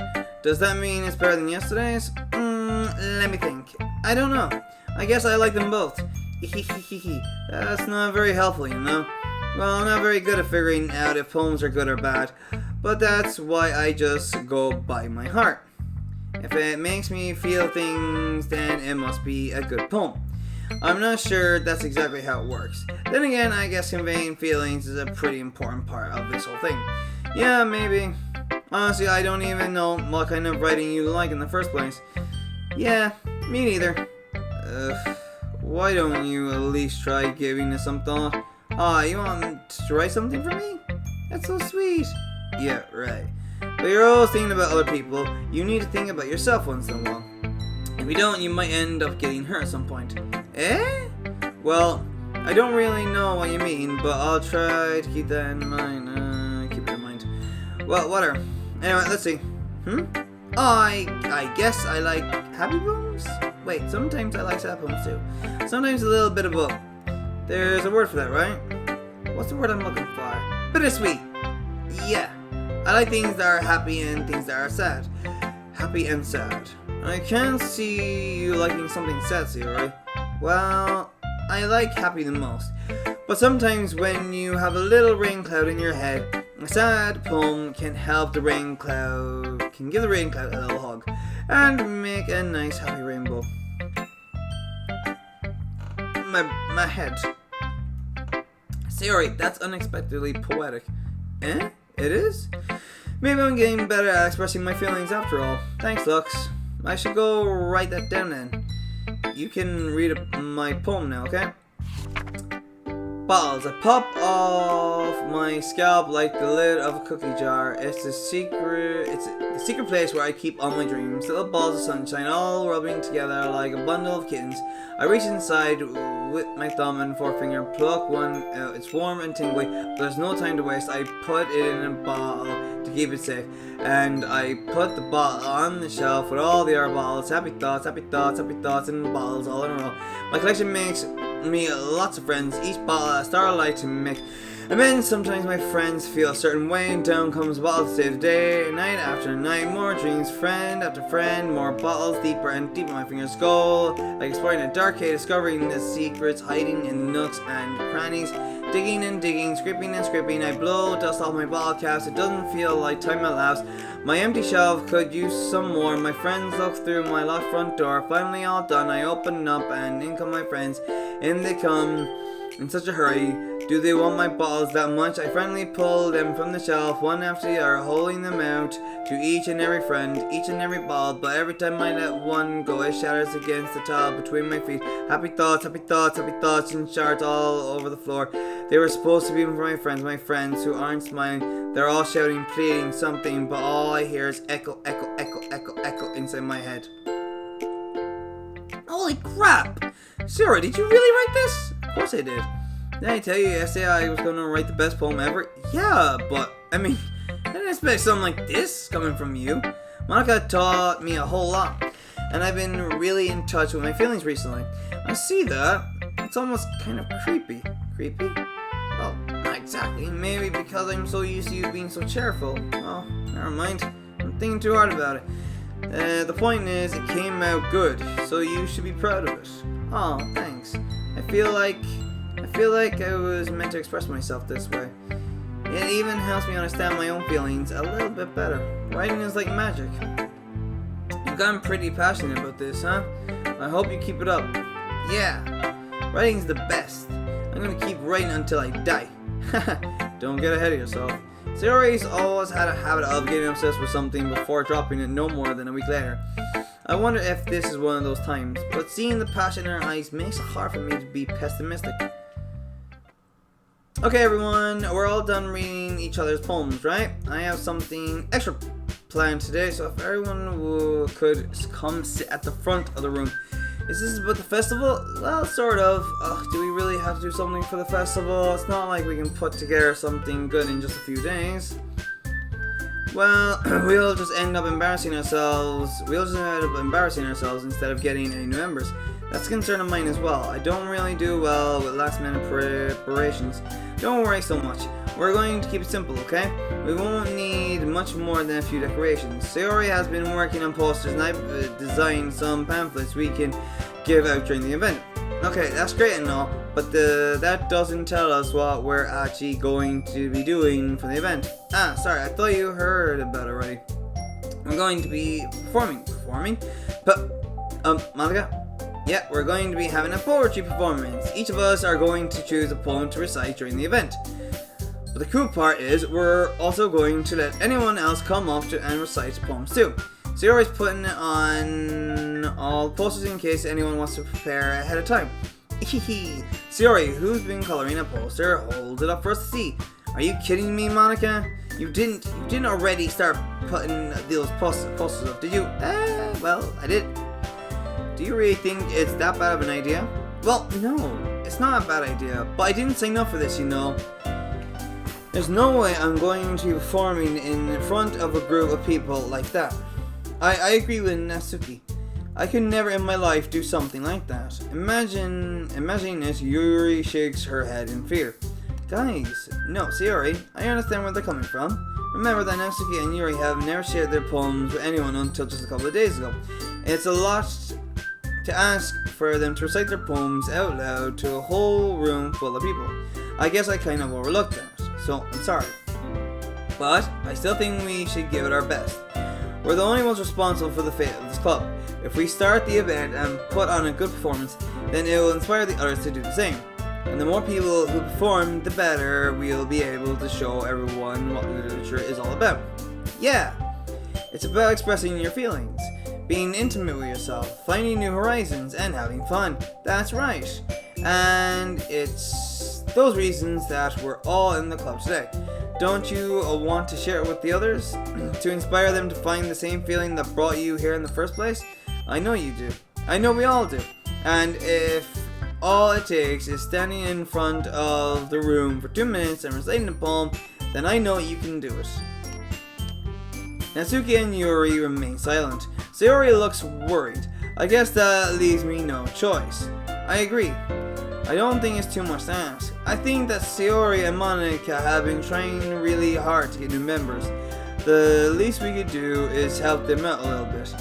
Well, maybe, but it looks like Natsuki doesn't have any arguments left. Okay, fine. I guess I'll just have to get it over with. Alright, phew. Thanks, Natsuki. How about you, Yuri? Yuri dejectedly glances around everyone else's expectant faces. Sigh. I guess I don't really have a choice. Aha! That's everyone! You're the best, Yuri! This club is seriously going to be the death of me. Oh gosh! You'll be fine, Yuri. Yeah, look at your face, Monica. But anyway, let's move on to the main event. I want each of you to choose a poem of yours. We're going to practice reciting them in front of each other. No way! Monica, this is too sudden. Well, if you can't recite your poem in front of the club, how do you expect to do it in front of strangers? Oh no. Don't worry. I'll start off to help everyone feel a little more comfortable. Can I go next? Of course. Now, let's see. Monica flips through her notebook to the specific poem she has in mind for herself. She then stands behind the podium. The title of this poem is The Way They Fly. Monica begins reciting her poem. Her clear, confident voice fills the room. More than that, her inflection is pristine. She knows exactly how to apply emotion behind each line she recites, bringing the words to life. Is this something she's done before, or is she simply a natural? I glance around me. Everyone has their eyes on Monica. Sayori looks amazed. Yuri has an intense expression on her face that I don't understand. Finally, Monica finishes the recitation. The four of us applaud. Monica takes a breath and smiles. That was so good, Monica. Thank you very much. I was just hoping to set a good example. Are you ready to go next, Sayori? I'll go next. Wow, Yuri's fired up all of a sudden. Yuri clutches a sheet of paper between her hands and stands up. Keeping her head down, she walks quickly over to the podium. This poem is called... Yuri anxiously glances at each of us. You can do it, Yuri. It's called After Image of a Crimson Eye. Yuri's voice shakes as she starts reading the poem. Just a moment ago, she practically refused to do this. Why is she suddenly putting in so much effort? As Yuri gets past the first couple of lines, her voice changes. It's almost like what happens when Yuri gets absorbed into her books. Her quivering words transform into the sharp syllables of a fierce and confident woman. The poem is full of twists and turns in its structure that she with perfect timing. Enunciates. There we go. This must be a rare glimpse into the whirling fire Yuri keeps concealed inside her head. Suddenly she finishes. Everyone is stunned. Yuri snaps back into reality and glances around as if she bewildered even herself. It's up to me to save this situation. I'm the first to start applauding. Everyone joins me, and we give Yuri the recognition she deserves. Recognition. Oh my god. It's not that we didn't want to applaud for her, but we were caught so off guard that we must have forgotten. So as we applaud, Yuri holds the poem to her chest and rushes back to her seat. Yuri, that was really good. Thank you for sharing. Looks like Yuri is down for the count. Okay, I guess I'm next then. Yuri hops out of her chair and cheerfully walks over to the podium. This one's called My Meadow. Sorry, I giggled. Sayori, it's a lot harder than I thought. How did you guys do it so easily? Try not to think of it like you're reciting to other people. Imagine you're reciting it to yourself, like in front of a mirror or in your own head. And see your poem, so it'll come out the best that way. I see. Okay then. Sayori begins her poem. Somehow it feels like her soft voice was made as a perfect match. The poem isn't aimlessly cherry like Sayori. It's serene and bittersweet. If I were to read this on paper, I probably wouldn't think much of it. But hearing it come from Sayori's voice almost gives it a whole new meaning. Maybe this is what Sayori meant when she said she likes my poems. It's like I get to reach more deeply into someone I thought I knew through and through. Sayori finishes and we applaud. I did it! Good job, Sayori! Even looks like it. I guess that's a good sign. What does that even mean? It came out nicely, Sayori. The atmosphere of the poem fits you really nicely.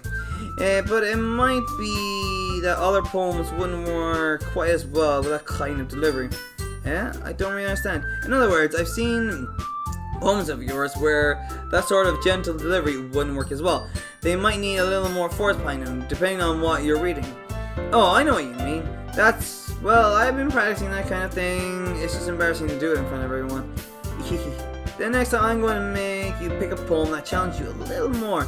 We don't have much time before the festival, you know. Okay, now who's next? Natsuki? Don't make me go up before Lux. It's not like I can compare to you guys anyway. Might as well let Lux lower everyone's standards a little before I have to do it. Natsuki, it's fine. Might as well get it over with. But it's not like I have much of a selection of what to read. I'll just go with what I wrote for today. I stand up and stand in front of the podium. Everyone has their eyes on me, making me feel terribly awkward. I recite my poem. Since I'm not exactly confident in my own writing, it's hard to put energy into it. Despite that, once I finish, I receive applause anyway. Sorry, I'm not really as good as everyone else. Don't worry about it so much. I think it's less about your abilities and more about your lack of confidence in your writing. That's something that'll improve over time. Yeah, maybe. Alright then. That just leaves you, Natsuki. Yeah, I'm going. Natsuki begrudgingly gets out of her seat and makes her way to the podium. The poem is called, Why Are You All Looking At Me? Because you're presenting? Anyway, the poem is called Jump. Natsuki takes a breath. Once she starts reciting the poem, her sour attitude disappears a little. While she's still a little unenthused, her poem has a rhythm and rhyme to it. It's Natsuki's trademark style and it works surprisingly well when spoken aloud. The words feel like they bounce up and down as if giving life to the poem. Natsuki finishes and everyone applauds. She huffs back to her seat. That wasn't so bad, was it? Easy for you to say. You'd better not make me do that again. Well, do you feel at least prepared enough to recite a poem in front of other people? I mean, doing it in front of other people will be way easier. I can put on whatever face I want for other people. But when it's just my friends, it's just embarrassing. That's a surprise, Natsuki. I think it would be the other way around for me. Well, that's just how it is, so, well, I guess in that case, you won't have much to worry about for the festival. That said, I want to thank everyone for coming through. It might be hard, but I hope that you all have an idea of what it's like now. Make sure you pick a poem and get enough practice before the festival, okay? I'll be making pamphlets, so let me know ahead of time what you'll be reciting. Jeez, I should probably find some other poem to recite instead. That's fine too. It doesn't have to be your own. I'm already pleasantly surprised that you're putting in all this effort for oh my god, effort for the club. Effort for it. It makes me really happy. Yeah, no problem. Okay everyone, I think that's about it for today. I know the festival is coming up, but let's try to write poems for tomorrow as well. It's been working out really nicely so far, so I'd like to continue that. As for the festival, we'll finish playing tomorrow and then we'll have the weekend to prepare. Monday is the big day. I can't wait. I can do this. Alright, I stand up. There's no way I'll be able to find the same enthusiasm as Sayori and Monica, but I'll do my best to get through it. If it's for the sake of the club and impressing Monica, then I'll have to do my best. Ready to go, Sayori? Yep. Look at you two. You always go home together like that. It's kind of adorable, isn't it? Jeez, guys. Don't make such a big deal out of it. It must be a little nice, though. Well, how am I supposed to respond to that? It's okay, Lux. You don't have to say it. Whatever. Let's go already. I'll come with Sayori once more. Even though it's only been a few days, a lot of things have already changed. But today, Sayori has been a little quieter than usual on the way home. Hey, Sayori. Sorry, I was spacing out. No wonder. I was thinking about something from earlier. I like how we get to... I mean, Sayori fumbles with her words. So let's just say that one day Natsuki asks to walk home with you. Huh? What would you do? What kind of question is that? You're kind of putting me on the spot here. Oof.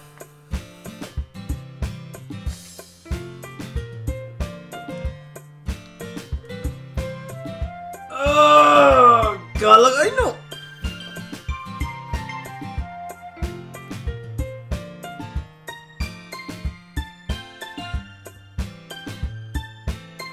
I would still walk home with Sayori. Sayori, you really think I could ditch you for Natsuki? But she's so cute and fun to be around. Jeez. I already see her in the club every day. Besides, you always seem to really like coming home together. I wouldn't just ruin that for you. You're so silly, Lux. You think about me too much sometimes. Natsuki would deserve it if she wanted it, so Sayori, I've already made up my mind. I really can't figure you out sometimes. Sorry. Besides, what's the point in speculating something that's never going to happen? Conversation trails off. It's kind of weird. It's kind of a weird thing for Sayori to care so much about. But I want to respect her and keep her happy too. Then again, the festival is only a few days away. Who knows what will happen in that time? I know why the game takes so long to really get into it. It's like, there's been no psychological stuff into it. It wants you to forget. It wants you to forget. You're like, where's the psychological horror stuff? It wants you to forget what kind of a game it is. Ain't forget shit. Lollipop. Color. That's 1-1. Bubbles. Anime.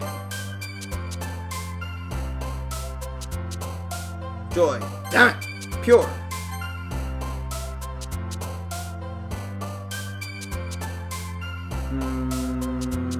Melancholy. Yeah, I gave one to Yuri again. Nice. Parfait.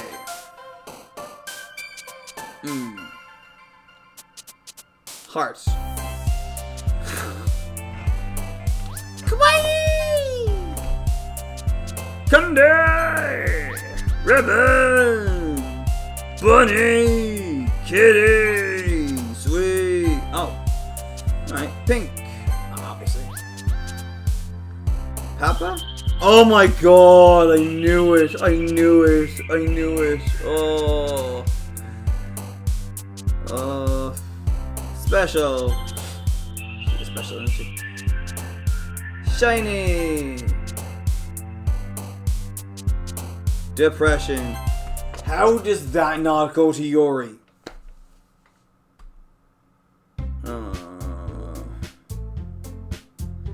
Oh man, I'm the last one here again. Don't worry, I just walked in too. Were you God, were you practicing piano again? Yeah. You must have a lot of determination starting this club and now picking up piano. Well, maybe not determination, but I guess passion. Remember that the club wouldn't be here if it wasn't for all of you. And I'm super happy that you're all willing to help out for the festival too. I can't wait for the festival. It's gonna be great. Eh? Weren't you complaining about it yesterday, Natsuki? Well, yeah, I'm not talking about our part of the festival, but it's a whole day of school where we get to play and eat all kinds of delicious food. You sound a bit like Sayori all of a sudden. Monica, do they usually have fried squid? Squid? That's a pretty specific thing to look forward to. Oh, come on. You're saying you don't like squid? You of all people? I didn't say I don't like it. Besides, what do you mean by you of all people? Because it's right in your name. Monica. Eh? That's not how you say my name at all. Also, that joke makes no sense in translation. Never mind. Let's just focus on our own event for now, okay? Fine. Your reactions aren't as funny as Yuri's or Sayori's anyway. Excuse me. Where's Sayori anyway? Oh, there you are. Sayori is sitting at a desk in the corner of the room, looking down at nothing. I walk over to her. Hey, Sayori. I wave my hand in front of her face. Eh? You're spacing out again. Sorry. Don't mind me. You can go talk to everyone else. Huh? Is everything alright? Of course. Why wouldn't it be? It just feels like you're a little off.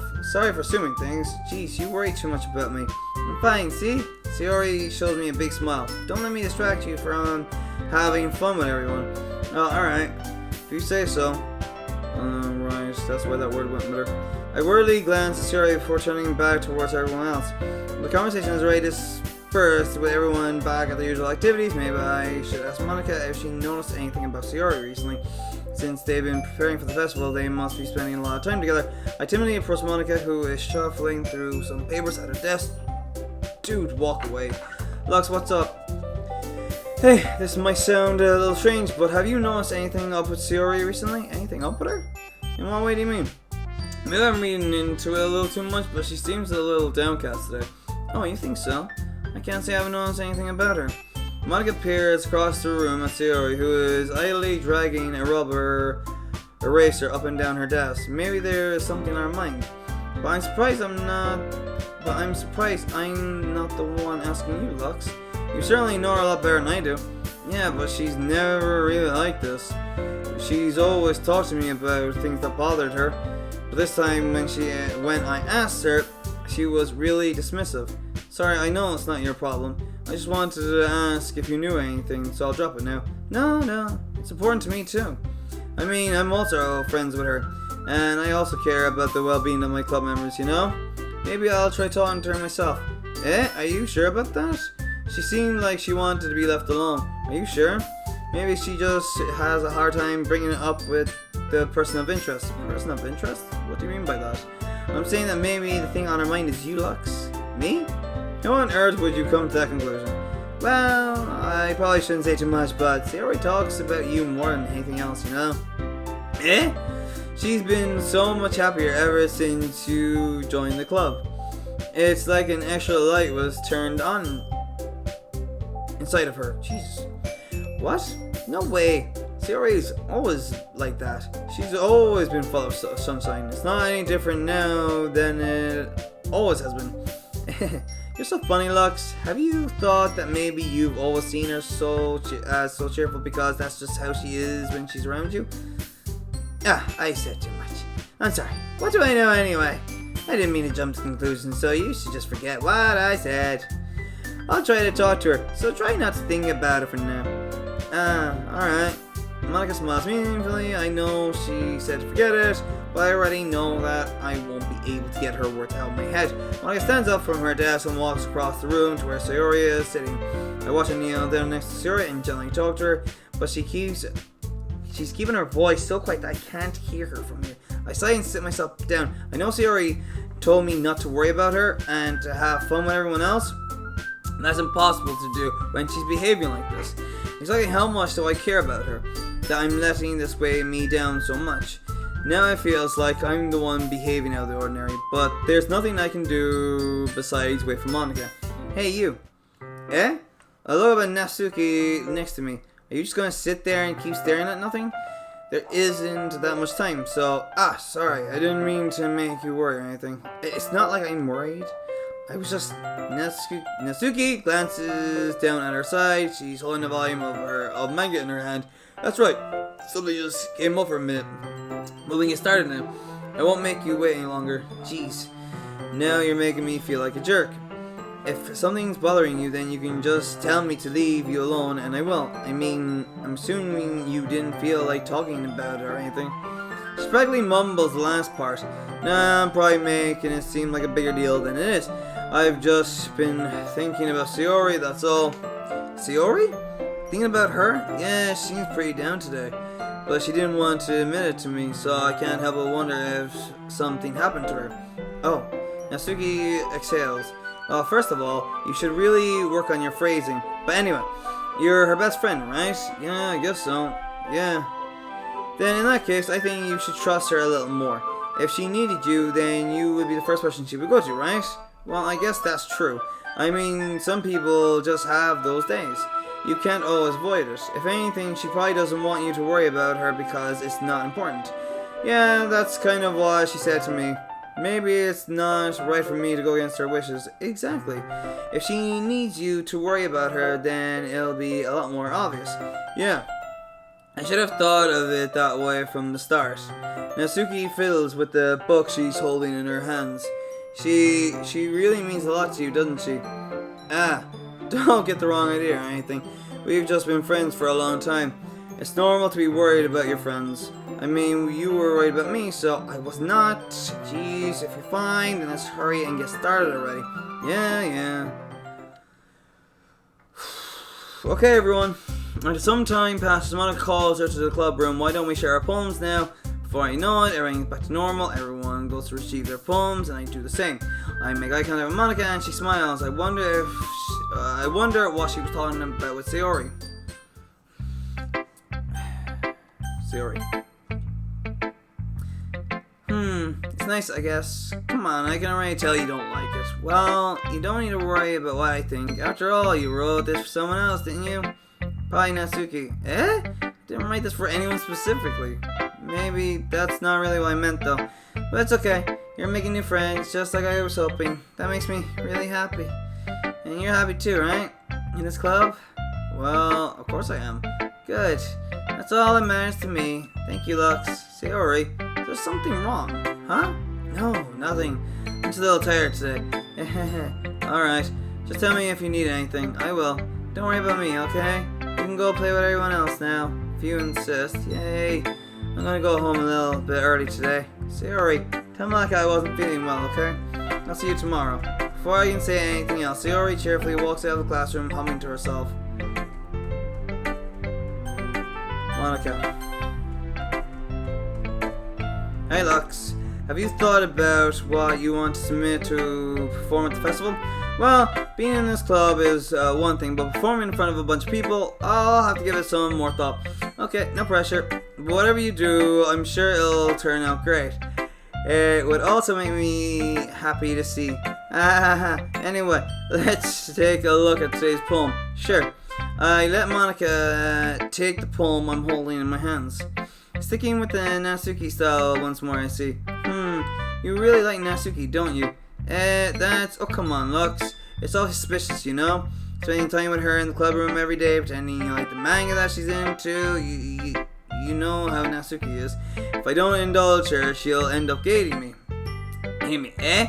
No, I think you're misunderstanding, Lux. It's not like Natsuki just hates anyone who doesn't give her what she wants. Yeah, she's assertive, but she's not that selfish. In fact, I think you're the only one who's indulged her as much as you have. Is that so? I kind of knew that, but I just didn't want to admit it. So I just need to ask one thing of you. Be careful, please. Natsuki is kind of unpredictable. A lot of times she doesn't even know what she wants. After all, she's the youngest one here. She might not know how to handle her own feelings properly. What I'm saying is, if something bad happens, then it could end up damaging the club too. And you wouldn't do that to me, right? I'm not sure how to respond to Monica. Well, I care about her in the club. It's also kind of unfair to bring that up. Well, you're smart. I'm sure you'll do the right thing. Monica smiles sweetly. Anyway, I'll share my poem with you now, alright? Alright. The lady who knows everything. An old tale tells of a lady who wanders earth. The lady who knows everything. A beautiful lady who has found every answer, all meaning, all purpose, and all that was ever sought. And here I am, a feather, lost adrift the sky, victim of the currents of the wind. Day after day, I search with little hope, knowing legends don't exist. But when all else has failed me, when all others have turned away, the legend is all that remains. The last dim star glimmering in the twilight sky. Until one day the wind ceases to blow. I fall and I fall and fall and fall even more, gentle as a feather. A dry quill, expressionless. But a hand catches me between the thumb and forefinger, the hand of a beautiful lady. I look at her eyes and find no end to her gaze. The lady who knows everything of what I am thinking before I can speak. She responds in a hollow voice. I have found every answer, all of which amount to nothing. There is no meaning, there is no purpose, and we seek only the impossible. I am not your legend does not exist. And with a breath, she blows me back afloat, and I picked up a gust of wind. You know, I feel like learning and looking for answers are the sort of things that give life meaning.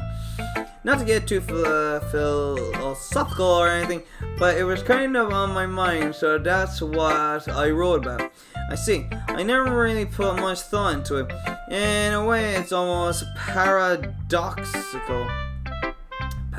Because if we had all the answers, wouldn't the world start to lose its meaning? You know, there's one thing I noticed. It seems like everyone in the club prefers writing about things that are more sad than happy. Are you surprised? I mean, if everything was okay, we wouldn't really have anything to write about, would we? Humans aren't two-dimensional creatures. I think you'd know that better than anyone. You mean one-dimensional. Yeah, that. Anyway, here's Malika's tip of the writing, tip of the day. Are you ever too shy to share your writing because you're afraid it's not that good? It can be really disheartening to get a lukewarm response to something you put so much into. But if you find other people who enjoy writing, then sharing becomes a lot easier. Because instead of just telling you that your writing is good or okay or bad, they'll want to focus more on everything that went into it and the things you can work on. It's much more encouraging that way, and it will make you want to continue improving. It's almost like having your own little literature club, don't you think? That's my advice for today. Thanks for listening. Shape poem next. Yuri. Yuri doesn't look too enthusiastic about spending time with me. I guess if she changes her mind, she'll come to me, but I should leave her be for now. Whoa. Who should I show my poem to next? Natsuki. Let's see. You're certainly enthusiastic today, of course. You know I like your writing. I'm just surprised. It seemed like you had a lot of trouble admitting that before. But of course, I just had to put you in your place a little bit. It's not like I was shy or anything stupid like that, or jealous. I really wasn't jealous. Just because you happen to be a good writer, that's such a dumb thing to get jealous about. Natsuki, what? You're not very confident about your writing, are you? What are you talking about? My writing is obviously the best, right? It took me a while to figure it out, but I think I finally did. Maybe Natsuki acts so arrogant because she's trying to make up for her own insecurities. If she acts like she's the best, then other people might think that way too, right? Lux, please just tell me you like my poems. I don't care if you hate them. Just please tell me I'm the best. I just really need to hear that from someone. I know I sound stupid, but there's a reason I never shared my poems before this. Natsuki, because nobody ever takes me seriously. What's the point in sharing my poems if people just laugh and say, that's so cute, just like you, Natsuki? Sometimes I don't want to be cute, but nobody understands that. I try really hard when I write. That style doesn't count. The emotions are there. Why can't anyone see that? I just want... Natsuki trails off. Maybe it's because her lips started to quiver. I look down. Her fists are clenched really tightly. Hey, Natsuki, if you're not careful, you'll rip your own poem. I gently grab the poem in my own hand until she relaxes her grip on it. I place it flat on the desk and smooth out the wrinkles that she put into it. Don't read it. Before I can pick it up, Natsuki snatches the poem up from the desk. It's not any good, and I know you hate my poems, so you don't have to read this one, okay? But I want to read it. Well, why? Because I like your poems. I really do. Why would I judge you for your style? It's not like my own style is anything crazy. I mean, it's true that the first time I read one of your poems, I didn't look much into it, but I know you better now, and it's wrong for Yuri to think your style is more amateur than hers.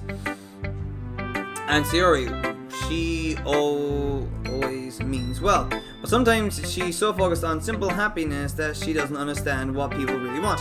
Yeah, I guess I never really thought about how hard it is for you. And I'm sorry if I was part of the problem. I understand now. You're not just cute, you're a lot more than that. Natsuki, you're doing it again. Once again, Natsuki clutches her poem a little too hard. She looks down, hiding her eyes from me. I never realized how difficult this was for her. But finally, she forces herself to extend her arms and set her poem on the table. You can read it. Just turn that way. I don't want you to look at my face right now. Okay, I know. Because tomorrow will be brighter with me around. But when today is dim, I can only look down. My looking is a little more forward because you look at me. When I want to say something, I say it with a shout, but my truest feelings can never come out. My words are a little less empty because you listen to me. When something is above me, I reach for the stars, but when I feel small, I don't get very far. My standing is a little bit taller because you sit with me. I believe in myself with all my heart, but what do I do when it's torn all apart? My faith is a little bit stronger because you trusted me. My pens always put my feelings to the test. I'm not a good writer, but my best is my best. My poems are a little bit dearer because you think of me. Because you.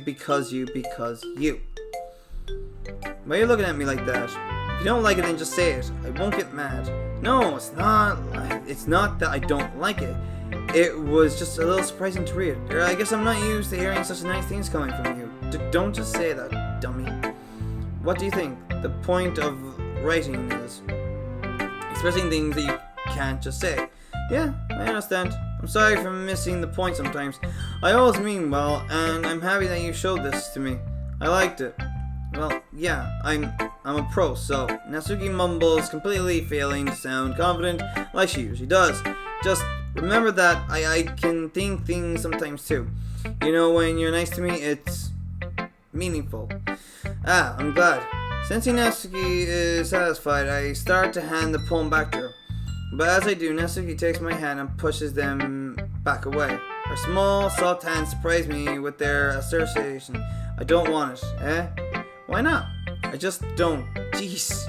I realize what Natsuki's doing. Unable to be honest, she's trying to give me the poem in a roundabout way. Well, in that case, I'm going to keep it. Instead of teasing her, I choose to go along with it. Good. If you didn't, I would... Never mind. I'm glad that you want it. Natsuki backpedals on her words and leaves it at that. Despite her best efforts to hide her expression, I can see her faintly smiling to herself. That's all for now, so go put it away before someone sees it, okay? Yeah, I'll go do it. With that, I return to my seat so that I can put away Natsuki's poem. Okay, you three, we're all done sharing poems, right? Why don't we start figuring out... Hold on a second. Is it just me or did you say something strange just now? Eh? Something did sound a bit unusual. That's right. You deviated from your usual catchphrase when addressing the club. Catchphrase? I don't have a catchphrase. Jeez, why is the mood so weird today? Look, even Yuri isn't immune to it. Stagnating air is common foreshadowing that something terrible is about to happen. Is your book in your books, maybe? Look, the only thing different is that Sayori isn't here. It seems you're right. Say, Sayori always helps lighten the mood a little bit, doesn't she? It's almost like everyone's balance is thrown off a little when she's not around. Where the heck did she run off to anyway? I thought she just went to pee. Natsuki, please show some decency. Oh, come on. She actually wasn't feeling too well and went home early. Is that so? I hope she's alright. Seriously? Of all times to not go home with her, you pick the time she's not feeling well? So much for you two being all lovey-dovey. No. First of all, stop misunderstanding my friendship with Sayori. And second, she's kind of been avoiding me today, so I don't want to force it. Ooh. That curious expression coming from Yuri, of all people? Calm down, guys. I talked to her earlier and everything's fine. What did she say? Anyway, we need to figure out the rest of the festival preparations, so let's decide what everyone will be doing this weekend. I already know what I'm doing. That's right. Natsuki will be making cupcakes, but we might need a lot of them in different flavors. Can you handle it all by yourself, Natsuki? Challenge accepted. And as for myself, I'm going to be printing and assembling all the poetry pamphlets. Sayori will be helping me design them. And as for Yuri, you can, guys, can you help me come up with something for Yuri? I'm useless. No, that's not at all. You're the most talented person here, you know. Now, Natsuki's pouting too? Jeez, even I can tell now. I guess I never give Sayori enough credit, but I can tell things are even harder on you when she's not around. That may be the case, but if I can't also be a leader on my own, then I won't grow as a person. So, Yuri, you have beautiful handwriting, you know? So you should make some banners and decorations to help set the atmosphere. Atmosphere? About that. I love atmosphere. Yuri's expression suddenly changes as she stares at her desk and focuses thoughts nodding to herself. Atmosphere. Your mind is already racing, I see. That's great. You'll be a wonderful help, Yuri. But anyway, that just leaves you, Lux, the one who's truly useless. Haha, don't say that. In fact, both Natsuki and Yuri have some pretty heavy tasks to handle. It would probably go a long way to give one of them a hand. You could always help me out as well. I would be really appreciative of that. Is Monica suggesting I spend the whole weekend with one of my club members? How on earth are they going to respond to a suggestion like that? I suppose I wouldn't mind a bit of help. Well, even if you don't know how to bake, there's always some dirty work I could give to you. It's not like Monica's going to give me a choice and you shouldn't be sitting on your butt anyway. Natsuki tries to mumble a bunch of excuses like that. If I recall, Natsuki, you mentioned that you would like to handle the baking on your own. Lux may not like to be around if you only make him actually a nuisance. So therefore, he may be more suited to assisting with the decorations. Hold on, I never said that. hard could it be to make a few decorations anyway? Sounds more like you're just making excuses for looks too. But what are you saying? It'll be extremely meticulous work. And baking isn't? Just what do you think? Guys, let's settle down for a moment. In the end, I think it's up to Lux to decide how he'd like to contribute. Besides, he hasn't really gotten the chance to spend any time with me yet, you know. So I'm sure he's interested in. You literally just said, I'm surprised as well. Sorry. I was just saying though. Jeez. Can we just settle this already? Yeah. Lux, you're okay with this. In the end, it's up to you. Of course.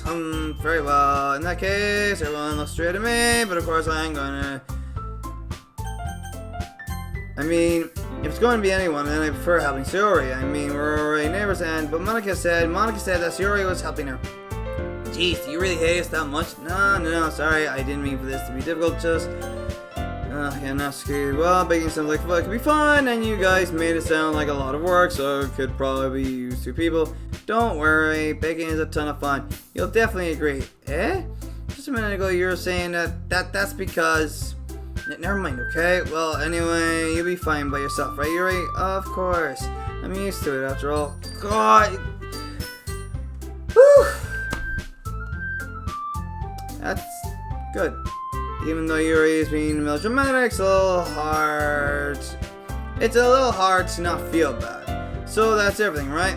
Anything else we need to talk about? No, I think that's it. Are you guys excited? Yes, everything except for the performance is going to be awesome. I don't think that really counts. What about you, Lux? Me? Yeah, I guess you could say I'm interested to see how it'll turn out. That's good enough for me. What about you, Yuri? Yuri? She's still sulking. Natsuki starts pouting too. It's not that big of a deal or anything. Well, it might not be just that. I think that Yuri might just be feeling a little unappreciated in general, having to come up with something for her to do and nobody offering to help. That doesn't mean... Natsuki glances back and forth between everyone with a worried expression. Look, Natsuki goes over and puts her hand on Yuri's shoulder. Yuri, you really are the most talented one here, and you're going to help make the event a lot more fun and welcoming. I mean, the cupcakes will probably help a lot too, but you're going to make the atmosphere special. That'll be really important for the way that people feel during the performances. So, when you stop being dumb and give yourself a little more credit. Natsuki releases her hand and turns around to face the other direction. You didn't really mean that, did you? Not really, but... Oh, God, come on, Natsuki! Yuri isn't the only one surprised. Monica and I are also taken aback by Natsuki's words. Natsuki, of all people, to be saying encouraging things, but I begin to understand. Natsuki was trying to sound like Sayori. Even if it didn't work perfectly, I can tell that she tried to say something Sayori would say at a time like this. Because Sayori always helps everyone smile and feel good about themselves. I'm sorry for being dumb. I'm going to do my best. And all of us are going to make it a really great event. Yeah. I hope to see everyone do their best. But with that, there's nothing more for today, so I guess it's time for us to head out. Okay, but I'm staying here a bit longer. I barely got to do any reading today, so fair enough, there's nothing wrong with that. Everyone packs up their things. I start to follow Monica and Yuri out the door as they chat between each other. Where are you going? We still need to figure out our plans for this weekend. You literally would have gotten home and realized that you didn't even have a way to contact me. Oh, that's true. I have no idea how that slipped my mind. Jeez, good thing I stopped you. I'm giving you my number, okay? You better not make it weird or anything. Why would I do that? Natsuki gives me her number. Okay, I'm coming over on Sunday. I'll bring all the ingredients. Wait, you're coming to my house? Well, yeah. What's wrong with that? I mean, I just figured that since I'm the one helping, I would be going to your house. Yeah, right. Like I could have a guy over at my house. My dad would kill me. Really? That's kind of strict if you ask me. Yeah, how do you think I feel? I can't do anything when my dad is home. Anyway, I just need to complain for a second. We have each other's numbers now. That's all I need from you. I guess I'll text you when I'm coming over. Did she say complain? I think she did. Alright, bye. Yep. I'm really gonna show you why I love baking so much. So you better look forward to it. Oh, Didn't you say you were going to give me the dirty work? Well, I was just saying that. It's not like I could act like in front... It's not like I could act like in front of everyone that I was looking forward to this. Wait, really? Well, kind of. Just because I never got to big with someone else before. That's all it is, so... Alright, I get it. Sorry for overreacting. Anyway, I'll be heading out now. See you on Sunday. Never mind. I can't believe this. Natsuki is going to be coming to my house on Sunday, even though I would have preferred to do this with Sayori. My anxiety still shoots through the roof. I guess I've gotten pretty used to handling her at this point. But who knows what might end up happening when we're outside of school. She even told me she was looking forward to it. I shake my head. Why do I feel nervous that Sayori finds out about this? It's not like we feel that way about each other. Whoa! You're dense! Besides, like I said, this is about the club. I have nothing to worry about. If I just go with it, then I'll have a good time. My PTSD is really, really rocking up here. It's already Sunday. I've been getting increasingly anxious about Natsuki's upcoming visit. I keep telling myself there is no reason to be nervous, but it doesn't help much. I wonder if she'll act any different when it's just the two of us. Meanwhile, she's been texting me a lot. We sent each other one after exchanging numbers to do double check, but turned into a conversation. She's almost a different personality on the phone, using tons of emoji and cute language. She also really likes complaining about things, but I kind of saw that one coming. But putting Natsuki aside, I haven't heard a thing from Sayori since she left the club early the other day. It's not like we text each other all the time or anything, but I've been worried about her in the back of my mind.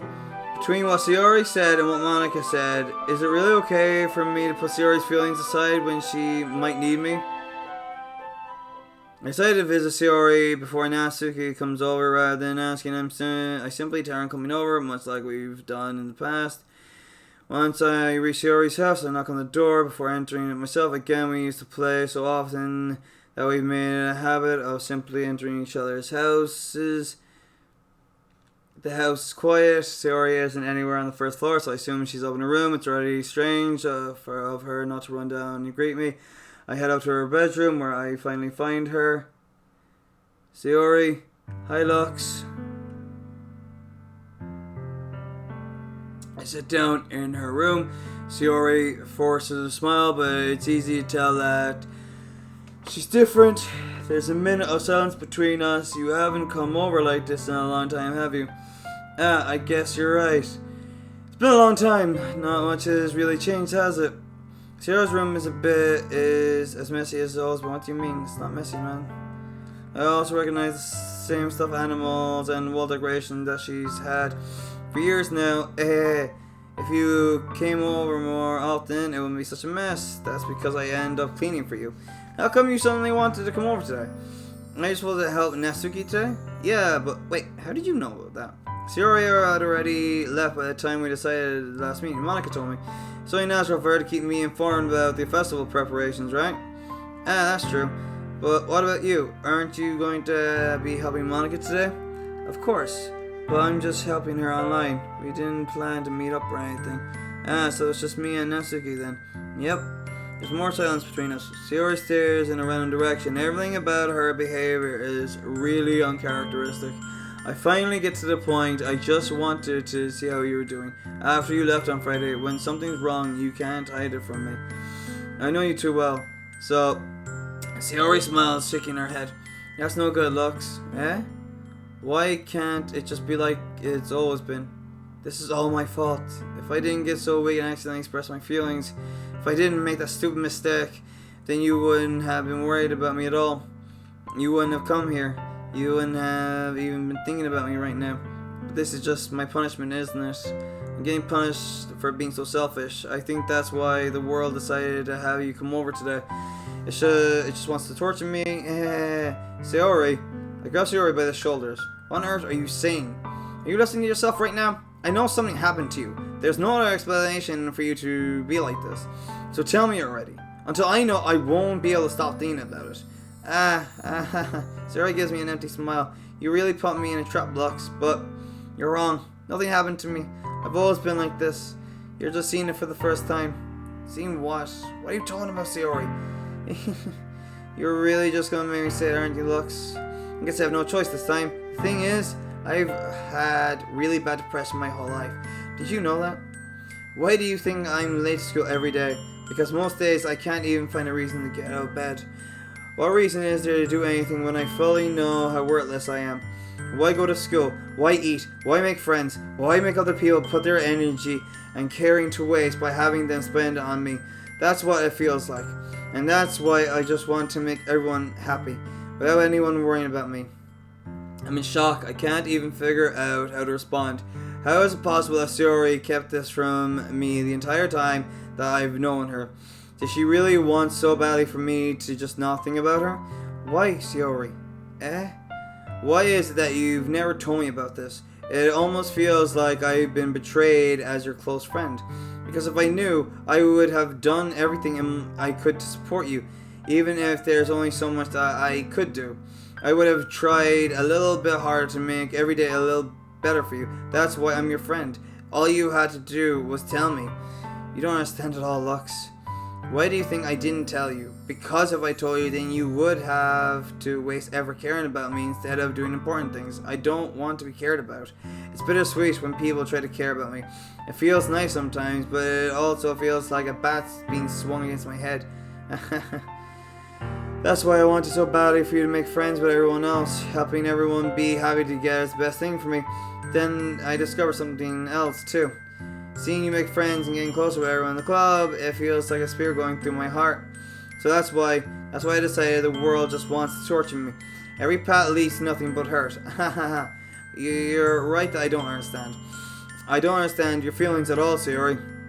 But I don't need to understand. Whatever it takes for me to help you stop hurting. That's what I'll do. No, Lux, there's nothing. Nothing at all. The only thing that could have helped is if everything could be like it always was. But I was selfish. I finally showed you what a horrible person I am. Tears streak down Sayori's face. I made you join the literature club because I was selfish and I was punished by my heart hurting in a way that I couldn't understand. And now you came here and I made you hurt too. I'm just weak and selfish. That's all I am. And that's why I'm going to accept these punishments, because I deserve every last one. Without thinking, I once again grab Sayori's shoulders. Yes, I pull her into a tight embrace. Lux, Sayori, I don't care if you feel selfish. I'm really happy that you convinced me to join the club. Seeing you every day makes it worthwhile enough. If I make friends with everyone else, then that's just a bonus. But please never underestimate how much I care about you. I wouldn't have it any other way. Lux. Sayori isn't hugging me back. Despite my arms being wrapped around her, Sayori's arms remain at her side. She starts sobbing next to my ear. No, don't do this to me. Please don't do this. Lux. Sayori barely manages to speak between her sobs. I don't know if I'm doing the right thing, but all I want is for her to know that I care. If you have it in you to call yourself selfish, then you have to let me be selfish too. No matter what it takes, I'll figure out what needs to change. I'll make these feelings go away. And if there's anything that you need me to do, then you better tell me. I'll get mad if you don't. I don't know. Gently, Sayori finally puts her arms around me in return. I don't know anything. It's all really scary. I don't understand any of my feelings, Lux. The only time I'm not feeling nothing is when I'm feeling pain. But your hugs are so warm, and that's really scary too. Sayori let me go. As she does so, I let her go as well. The festival's tomorrow. Yeah. It's going to be fun, right? Yeah. How would you like for me to spend it all with you? It's what I want, I promise. I think that would be nice then. Yeah. Sayori wipes her eyes. If I could spend the whole day here, I would. Of all days, this has to be the one where I have other plans. Maybe I should cancel. No, don't. Please don't. If you did that, then I really wouldn't forgive you. But it's almost time for Natsuki to meet you at my house. It's almost time for Natsuki to meet me at my house. At the very least, you want to come along and help out. It'll be fun. To my surprise, Sayori shakes her head. I'm sorry, I don't know if that would be very good for me today. You understand, right? It's kind of hard for me to fully understand. But I'm trying my hardest. It's okay. Don't worry too much about it. I'll see you tomorrow, okay? Alright. I look forward to it. I say goodbye to Sayori and exit her house. On the way home, I find myself still feeling uneasy. But it's hard for me to keep thinking about it when Natsuki is about to come over too.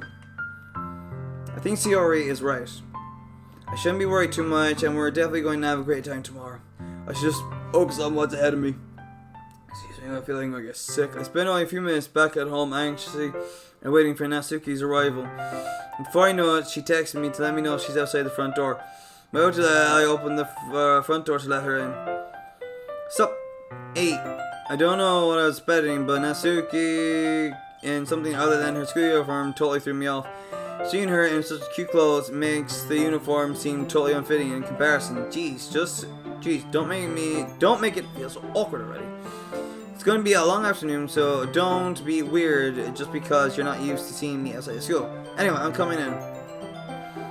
I see you brought a lot of stuff. Natsuki is carrying a large bag that's probably full of baking supplies. Well, I didn't want to come all this way to find out that your kitchen isn't equipped for the job. You bought everything I asked you to, right? Yeah, I did. Yesterday Natsuki asked me to buy a bunch of ingredients if I didn't already have them at home. Good.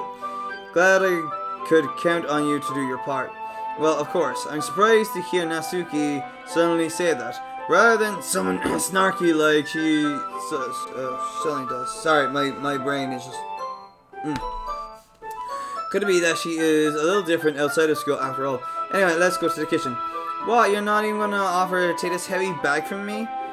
Where's your hospitality, Lux? Come on. Since when did I need to be a gentleman? I grab the bag Natsuki holds out to me. Ugh, this is ridiculously heavy. I carried that all the way here. Are you impressed? I see now. Yeah, I am impressed, Natsuki. It seems like I always underestimate you. It's because I'm so small, isn't it? You jerk. Natsuki hits a fist into my chest. Hey, your size has nothing to do with it. Do you really hate being small that much? It's not like I hate it. I mean, sometimes I like proving people wrong when they think I'm worth... when they only think I'm worth my size. It's fun when I get to be small and also better than other people. But, geez, never mind. What are you making me say? Don't think you can make me talk about all weird things just because we're not at school. Are we getting started or what? There's a lot of stuff I gotta teach you. What? That's a little bit more like you. You're more fun when you just speak your mind like that. Hey, now you are treating me like a kid. I was just trying to be a little nicer to you, you know? And just because I don't have a mature and sexy figure like Yuri doesn't mean you should treat me like...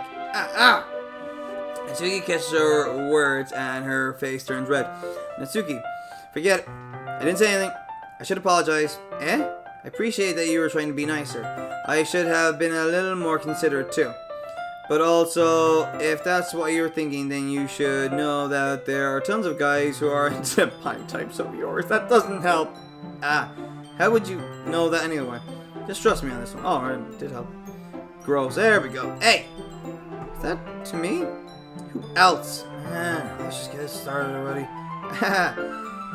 You get all sour when a girl calls you gross. I finally found your weakness, Lux. Natsuki smiles deviously. Please spare me. Well, if Natsuki decides to dish out more insults like that, there's no way I'm not fighting back.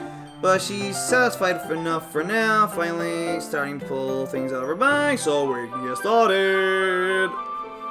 Before long, the whole kitchen is a mess. Spoons, dirty bowls, flour, spilled fluid, and plastic bags are strewn about every countertop. The mixture isn't big enough to make all the batter at once, so we've had to do it several times. Meanwhile, Natsuki is babysitting all my movements to make sure I don't miss all preparation for baking. Lux, where did you put the food coloring? The batter is going in the oven soon, so I need to fill the trays. I think it's still in the bag next to the table. What are you using it for? To color the batter, of course. I'm making each tray a different color.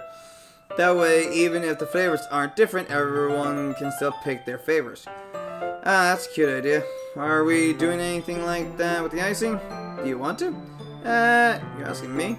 I don't really have a preference, so come on. You're not putting any heart into this at all. Can you at least try to have some fun? I'm having fun. I'm not really sure what Natsuki is trying to get out of me. Meanwhile, I see her separate the batter into smaller bowls and put a few drops of food coloring into each. Ah, that does look pretty cool. See? It's not like baking is just about following instructions. The presentation is where you get to be creative and have the most fun. It's a million times more worth it in the end if just looking at it makes everyone's eyes lighten up. Like the one you made on my first day, huh? I recall Natsuki proudly presenting her cat-shaped cupcakes and Sayori and Monika's delighted expressions. I wonder if I can make Natsuki proud like that too. Yeah, maybe I'll use the food coloring then. Sounds like you're starting to understand. Just make sure you completely finish mixing the icing before you mess with the food coloring. Yeah, it's getting there. We were using the electric mixer for the batter, so I got stuck with a whisk and a huge bowl for the icing. Eh? The icing's still a lumpy. Are you even trying? Well, yeah. It'll just take a little longer. Jeez, I'll be here all night if you do it like that. Here, look. Natsuki grabs the whisk from me and uses her other hand to tilt the bowl back. You really need to beat the crap out of it. After a few seconds, the consistency of the icing has already improved. See? As to emphasize, Natsuki sticks a finger in the icing and pops it in her mouth. I reluctantly start to do the same. Hey! Natsuki suddenly grabs my whisk. I don't want your gross fingers in my icing. Your icing, eh? You're forgetting who did all the work? I start to fight back, trying to inch my finger towards the bowl. Don't make me beat the crap out of you next. I'd like to see you try. I push harder, just enough for my finger to reach the icing. I triumphantly scoop some with my finger, just as Natsuki tugs with all her might. Ah! The force of Natsuki pulling me causes me to stumble, making her stumble and turn. Gross! You got it on my face. Whose fault is that? There's a big blob of icing on Natsuki's cheek. She tries to reach it with her tongue, but it's too far away. Jeez. You know what? Take this. Natsuki instead wipes it off with her finger before shoving it towards my own face. You wish. I'm faster. I grab her wrist with my hand before it reaches my face. Natsuki tries to use her other hand to fight back, but I grab that one as well. Ah, stop. Auntie apologized for calling me gross. Fine, I'm sorry for calling you gross. You know, I don't mean it. It's just fun seeing you react to it. You do that to me all the time, you know. Saying dumb things just to get a reaction out of me. You really shouldn't tease girls like that. Is that so? In that case, I probably shouldn't do this either. I take Natsuki's finger and put it in my mouth, licking off. Way!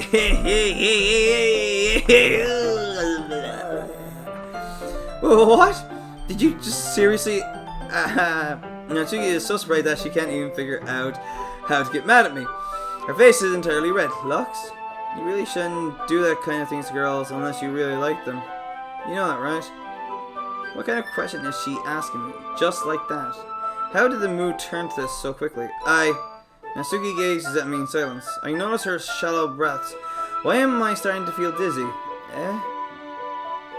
Out of nowhere, the fire alarm starts going off. Natsuki rushes over to the oven. Is something burning? I thought you didn't put the cupcakes in yet. God, no wonder. You left a dirty tray in here, dummy. How could you make a mistake like that? You should have checked before turning the oven on. Don't blame me for your mistakes. Jeez. Natsuki uses an oven mitt to grab the blackened tray out of the oven. She sets it on top of the stove. In another moment, the fire alarm stops. Anyway, I'm putting them in the oven now. Yep. Tension from the moment before still lingers over our heads. But the moment has already been lost. I watch as Natsuki slides cupcake trays into the oven. Then I reluctantly pick up the whisk and continue with the icing like nothing ever happened. Ah, that smells so good. The cupcakes are ready to be pulled out of the oven. As soon as Natsuki opens the oven door, a blast of sweet-smelling warm air fills the room. Look at how cute they all look. She probably shows off the different colored cupcakes in each of the trays. They'll look even better once we add the icing. Not like you need to tell me that. I brought decorating stuff, so I hope you can get creative. Here, scoop the icing into the bags. Natsuki hands me some plastic bags. I have these nozzles that will make it look nice and fluffy. This one can even make flowers. We probably won't be using it this time though. What's this one for? I pick up one of the nozzles that has a much thinner tip than the others. That one's really thin, so you can use it to make stripes or other patterns. But you can also use it to write stuff on cakes, like happy birthday or whatever. Huh, I see. That gives me an idea, actually. Eh? Well, it's a literature event, right? We could make it a more literature theme by writing different word on each of the cupcakes. It'd be fun to see people choose their cupcake based on a word they like. I was kind of expecting you to say something really stupid, but that's actually a really cute idea, so maybe I'm getting it from you. What's that supposed to mean? I'm not cute. Come on, we're not at school. Nobody's judging. You can't dress and act like this and not expect me to think you're cute. Well, Natsuki's voice trails off. Same with you. Eh? Did you say something? No, nothing. Let's just do the icing. Natsuki picks up the paste and fastens a nozzle onto each one of the bags. There's a lot to do, so we shouldn't be wasting time. Here, I'll show you how to do it. That'll give me a chance to think before. Natsuki quickly moves on. She shows me how to apply the icing, then we each get to work. When we're finally finished, Natsuki puts them all side by side. Admire our work. Look at how pretty they are together. Yeah, they are, aren't they? Oh, I wish I could have one now. Well, there's no reason you can't, right? I don't see any harm in that. Well, yeah, but my dad's making dinner tonight, so I really need to set my appetite. Sayori is the exact opposite in that regard. If she was here, we'd probably be down 10 cupcakes already, and she would still eat dinner. Come on, that's just unhealthy. Besides, when my dad cooks, I needed to eat as much of it as I can. Well, anyway, I was hoping we would have time for manga, but I need to be home for dinner. Already? That's a shame. It's your fault for working so slowly. You should have thought about that. It's not like you'll always have this chance. Man, as always, Natsuki placed the blame on me. You can bring the cupcakes tomorrow, right? If you and Sayori each carry some, then you can probably do it in one trip. Yeah, I can do that. And don't worry, I won't let her eat any. I wish she would listen to me the way she listens to you. Yeah. I again think back to the conversation I had with Sayori earlier today. I felt so helpless. Sayori always does listen to me, but at that point, it felt like she couldn't listen to me at all. Okay, I'm all packed up. Good work today. You too. I'll walk you out, I guess. Just like that, Natsuki is already about to leave. It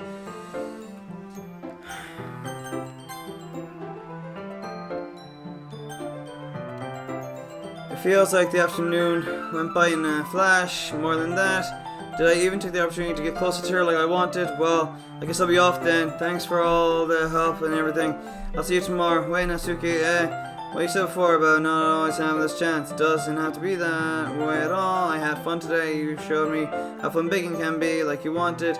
But aside from that, you can come over anytime, okay? I think, if possible, I'd like to spend more time like this. If you want to read manga or go out somewhere, do you really mean that? Natsuki looks at me intensely. Like she's trying to hide her expression. Yeah, I want to spend more time with you, Lux. I thought you only cared about getting this done. I'm sorry, I have to leave so early today. I really didn't want to. I would really stay here longer if I could. I feel the same way as you, so Natsuki suddenly gets closer to me. Wait, Natsuki. Staying inches from me, Natsuki looks up at me. I feel her fingers gently clutch at the sides of my shirt as if holding on to me. Her rose-colored cheeks and matching eyes fill my vision, along with her slightly parted lips. What is happening? My head's starting to go dizzy as I feel her soft breath against me. I felt it for a while now. Natsuki suddenly jumps back. Sayori, hi Lux. Sayori, just now we weren't, It's okay, Lux. I just stopped by to say hi. Well, you should have come a little earlier. I'm already on my way out, so... Oh, really? That's too bad. Well, I'll still see you at the festival tomorrow, so it's fine. Just don't eat any cupcakes before then. Anyway, later. Clearly flustered, Natsuki hurries off and Sayori waves goodbye. Sayori, I thought you didn't want to come over today. Ah, well, I tried staying in my room, but my imagination was being really mean to me, so I had to come over here to see for myself. See what? What are you talking about? You know, how much fun you were having with Natsuki and how close you got to her. It makes me really happy that you made such good friends. That's all that matters to me. Tears start to fall down Sayori's cheeks, face. That's all that matters to me. Why am I feeling this way, Lux? I'm supposed to feel happy. I'm supposed to be happy for you. Why does it feel like my heart is splitting in half? It hurts so much. Everything hurts so much. This would be so much better if I could just disappear. Sayori, don't say that. It's true, Lux. If I wasn't here, then you wouldn't have to waste your sympathy on me. You wouldn't have to put up with me being selfish. Monica was right. Is she just Monica? Monica was right about what? Sayori! What I said before is true. I'm not going to let this continue. Caring about you like this isn't the burden your mind is making it out to be. It's something that makes me happy. It's something that I wouldn't trade for anything else. So even if it takes an entire lifetime, I'm going to be by your side until you don't feel any more pain. But Sayori looks away and put a hand on her shoulder to reassure her. I'm scared, Lux. I'm really scared. What are you scared of, Sayori? I'm scared that I might like you more than you like me. Sayori, it's true, isn't it? I was weak and started to like you too much. I did this to myself. Lux, I love you so much that I want to die. That's how I feel, and that's enough, Sayori. I don't want you to hurt anymore. I slide my hand down Sayori's arm and squeeze her hand in my own. Do you remember how I said I always know what's best for you? Do you still believe me? We'll see. Sayori nods. Even if you don't understand all of your own feelings, I know what you need the most right now, and that's what I'm going to give you.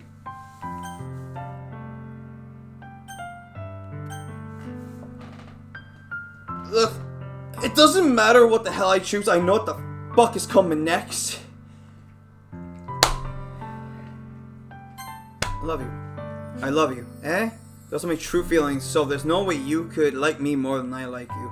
I should have realized this sooner, but spending time with everyone at the club, making new friends, and having fun with you every day, it helped me realize that you are truly the most important person to me. That's why I'll accept any of your burdens. As long as we continue like this every day with you by my side, then I know we'll both be happy. Lux. Suddenly Sayori wraps her arms tightly around me. Lux, is this really okay? Yeah.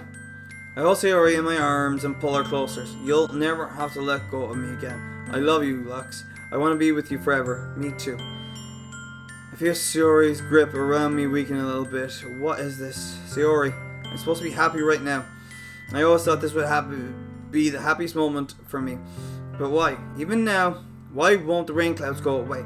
They're not going away at all, Lux. It's okay, Sayori. It might take some time for things to get better again. But no matter how long it takes, I'll be there every step of the way. That's all that matters right now. Okay. I trust you. Sayori and I slowly release each other. So, I guess that makes the festival tomorrow our first date, huh? What are you saying? I don't want to think about those things, you know? I want everything to be the same as it's always been. Even if we are really a couple. I don't know if I could handle anything anymore right now. It's really new and scary to me. I understand. We'll go at whatever pace suits you best. Hey, Lux. Sayori gazes at me once again, smiling sadly. Even if I get really, really sad, this is the best thing for me, right? I don't really understand what Sayori means by that. Are you saying that this is making you feel sad, Sayori? I don't know. I don't understand what I'm feeling. It feels like a bunch of thorns when you told me you love me. But that's why I want to trust you. You know what's best for me. Yeah, I do. That's my promise. I say that, but in reality, I never felt more uncertain when it comes to Sayori. I know that I love her and she loves me. But I'm having as much trouble understanding Sayori's feelings as she is. Even though I can comfort her. I keep wondering if I should be doing something more. Or something different. I know these thoughts will continue to plague me until things are back to the way they were. Is that what Sayori meant by not wanting anything to change? I don't know. But I know that I'll give it everything I've got. Sayori is the most important person to me. And I'll do whatever it takes to have a happy future with her. Right. No. I'm sorry, but there's no way I can do it without that light on. It's the day of the festival. Of all days, I expected this to be the one where I'd be walking to school with Sayori. But Sayori isn't answering her phone. I consider going to her house to wake her up, but decided that's a little too much. Meanwhile, the preparations for the event should be nearly complete. I managed to carry all the cupcakes myself by carefully stacking 2 trays. Natsuki is already texting up a storm, but I can't respond thanks to my hands being full. Funnily enough, I probably feel the same way as Natsuki about the event. I'm more excited for it to be over so I can spend time with Sayori and Natsuki at the festival. But knowing Monica, I'm sure the event will be great too. Alright. I'm not listening to this. Lux, you're the first one here. Thanks for being early. That's funny, I thought at least Sayori would be here by now. Monica is placing the little booklets on each of the desks in the classroom. They must be the ones she prepared that have all the poems we're performing. In the end, I found a random poem online that I thought Monica would like and submitted it, so that's the one I'll be performing. I'm surprised you didn't bring Sayori with you. Yeah, she overstepped again. That dummy, you think that on days this important, she tried a little harder, excuse me. I say that, but I suddenly remember what Sayori told me yesterday. I suddenly feel awful knowing it's not nearly that simple for her. I only said it because it's the way I'm used to thinking, but maybe I should have gone to wake her up after all. You should take a little responsibility for her, Lux. I mean, especially after you exchanged with her yesterday. You kind of left her hanging this morning, you know. You fucking bitch. Exchange. Monica, you know about that? Of course I know. I'm the club president after all, but I sound embarrassed. Did Sayori really tell her about it that quickly? That we're a couple now? I didn't really plan on bringing it up with anyone yet. Jeez. You don't know the full story at all, so don't worry. I probably know a lot more than you think. Monica has been as friendly as usual, but for some reason I felt chilled down my spine after hearing that. Hey, do you want to check out the pamphlets? They came out really nicely. Yeah, sure. I grabbed one of the pamphlets laid out on the desk. Oh, yeah, they really did. Something like this will definitely help people take the club more seriously. Yeah, I thought so too. I flipped through the pages. Each memory poem, neatly printed on its own page, giving it. I recognized Natsuki's and Sayori's poems from the ones they performed during our practice. What's this? The Sayori's poem is different from the one she practiced. It's the one that I haven't read before. Get out of my head, get out of my head, get out. What is this? Reading the poem, I get a pit in my stomach. Lux. What's wrong? Nothing. The poem feels completely different from everything Sayori's written. But more than that, I forgot I should have scrolled down. I changed my mind. I'm going to go to Sayori, so, well, alright. Try not to take too long, okay? I quickly leave the classroom. Don't strain yourself. Mike calls out after me, quickening my pace. What was I thinking? I should have tried a little harder for Sayori, but it's not a big deal to or help her wake up. Even the simple gesture of walking her to school makes her really happy. Besides, I told her yesterday that things would still be the same as always. They've been. That's all she needs and what I want to give her. I have no idea if my brain's going to crack or what. I reach Sayori's house and knock on the door. I don't expect an answer. She's still not picking up her phone either. Like yesterday, I opened the door and let myself in. Sayori, she really is a heavy story. I swear, I can't believe I ended up doing this. After all, waking her up in her own house. That really is something that boyfriend would do, isn't it? In any case, it just feels right outside of her. I knock on the door. Sayori, wake up, dummy. There's no response. I really didn't want to enter a room like this. It isn't the kind of bruise. Open the door. An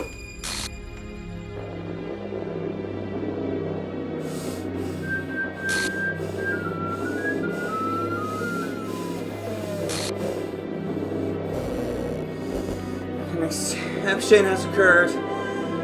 Oh God. What the hell? What the hell? Is this a nightmare? It has to be. This isn't real. There's no way this can be real. Sayori wouldn't do this. Everything was normal up to a few days ago. That's why I can't believe what my eyes are showing me. I suppressed the urge to vomit. Just yesterday, I told Sayori I would be there for her. I told her I know what's best and that everything will be okay. Then why? Why would she do this? How could I be so hopeless? What did I do wrong? Confessing to her. I shouldn't have confessed to her. That's not what Sayori needed at all. She even told me how painful it is for others to care for about her. Then why did I confess to her and make her feel even worse? Why was I so selfish? This is my fault. My swarming thoughts keep telling me everything I could have done to prevent this. If I just spent more time with her, walked her to school, remained friends with her like it always been, then I could have prevented this. I know I could have prevented this. Screw the literature club, screw the festivals. I just lost my best friend, someone I grew up with. She's gone forever now. Nothing I do can bring her back. This is in some game where I can reset and try something different. I had only one chance and I wasn't careful enough. And now I'll carry this guilt with me until I die. Nothing in my life is worth more than hers. But I still couldn't do it. But I still couldn't do what she needed from me. And now I can never take it back. Never, never, never, never, never. And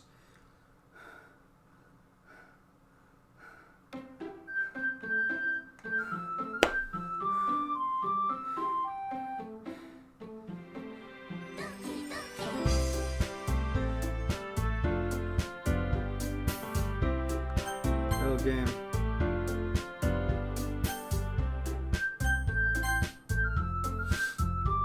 There's no computer here.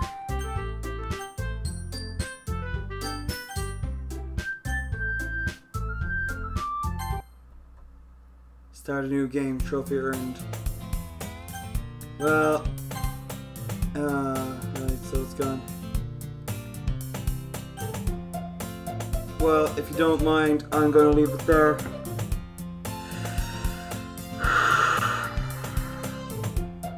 To be fair, the first time I played this game, it hit me pretty hard, but I didn't think, I actually thought to myself I could just get through this, and I don't know why. I played horror games before and everything, but this game, there's something about it. Something about it, I don't know. I'll get through it, I'll get to the end and everything. I'll get to the very end, I will do it.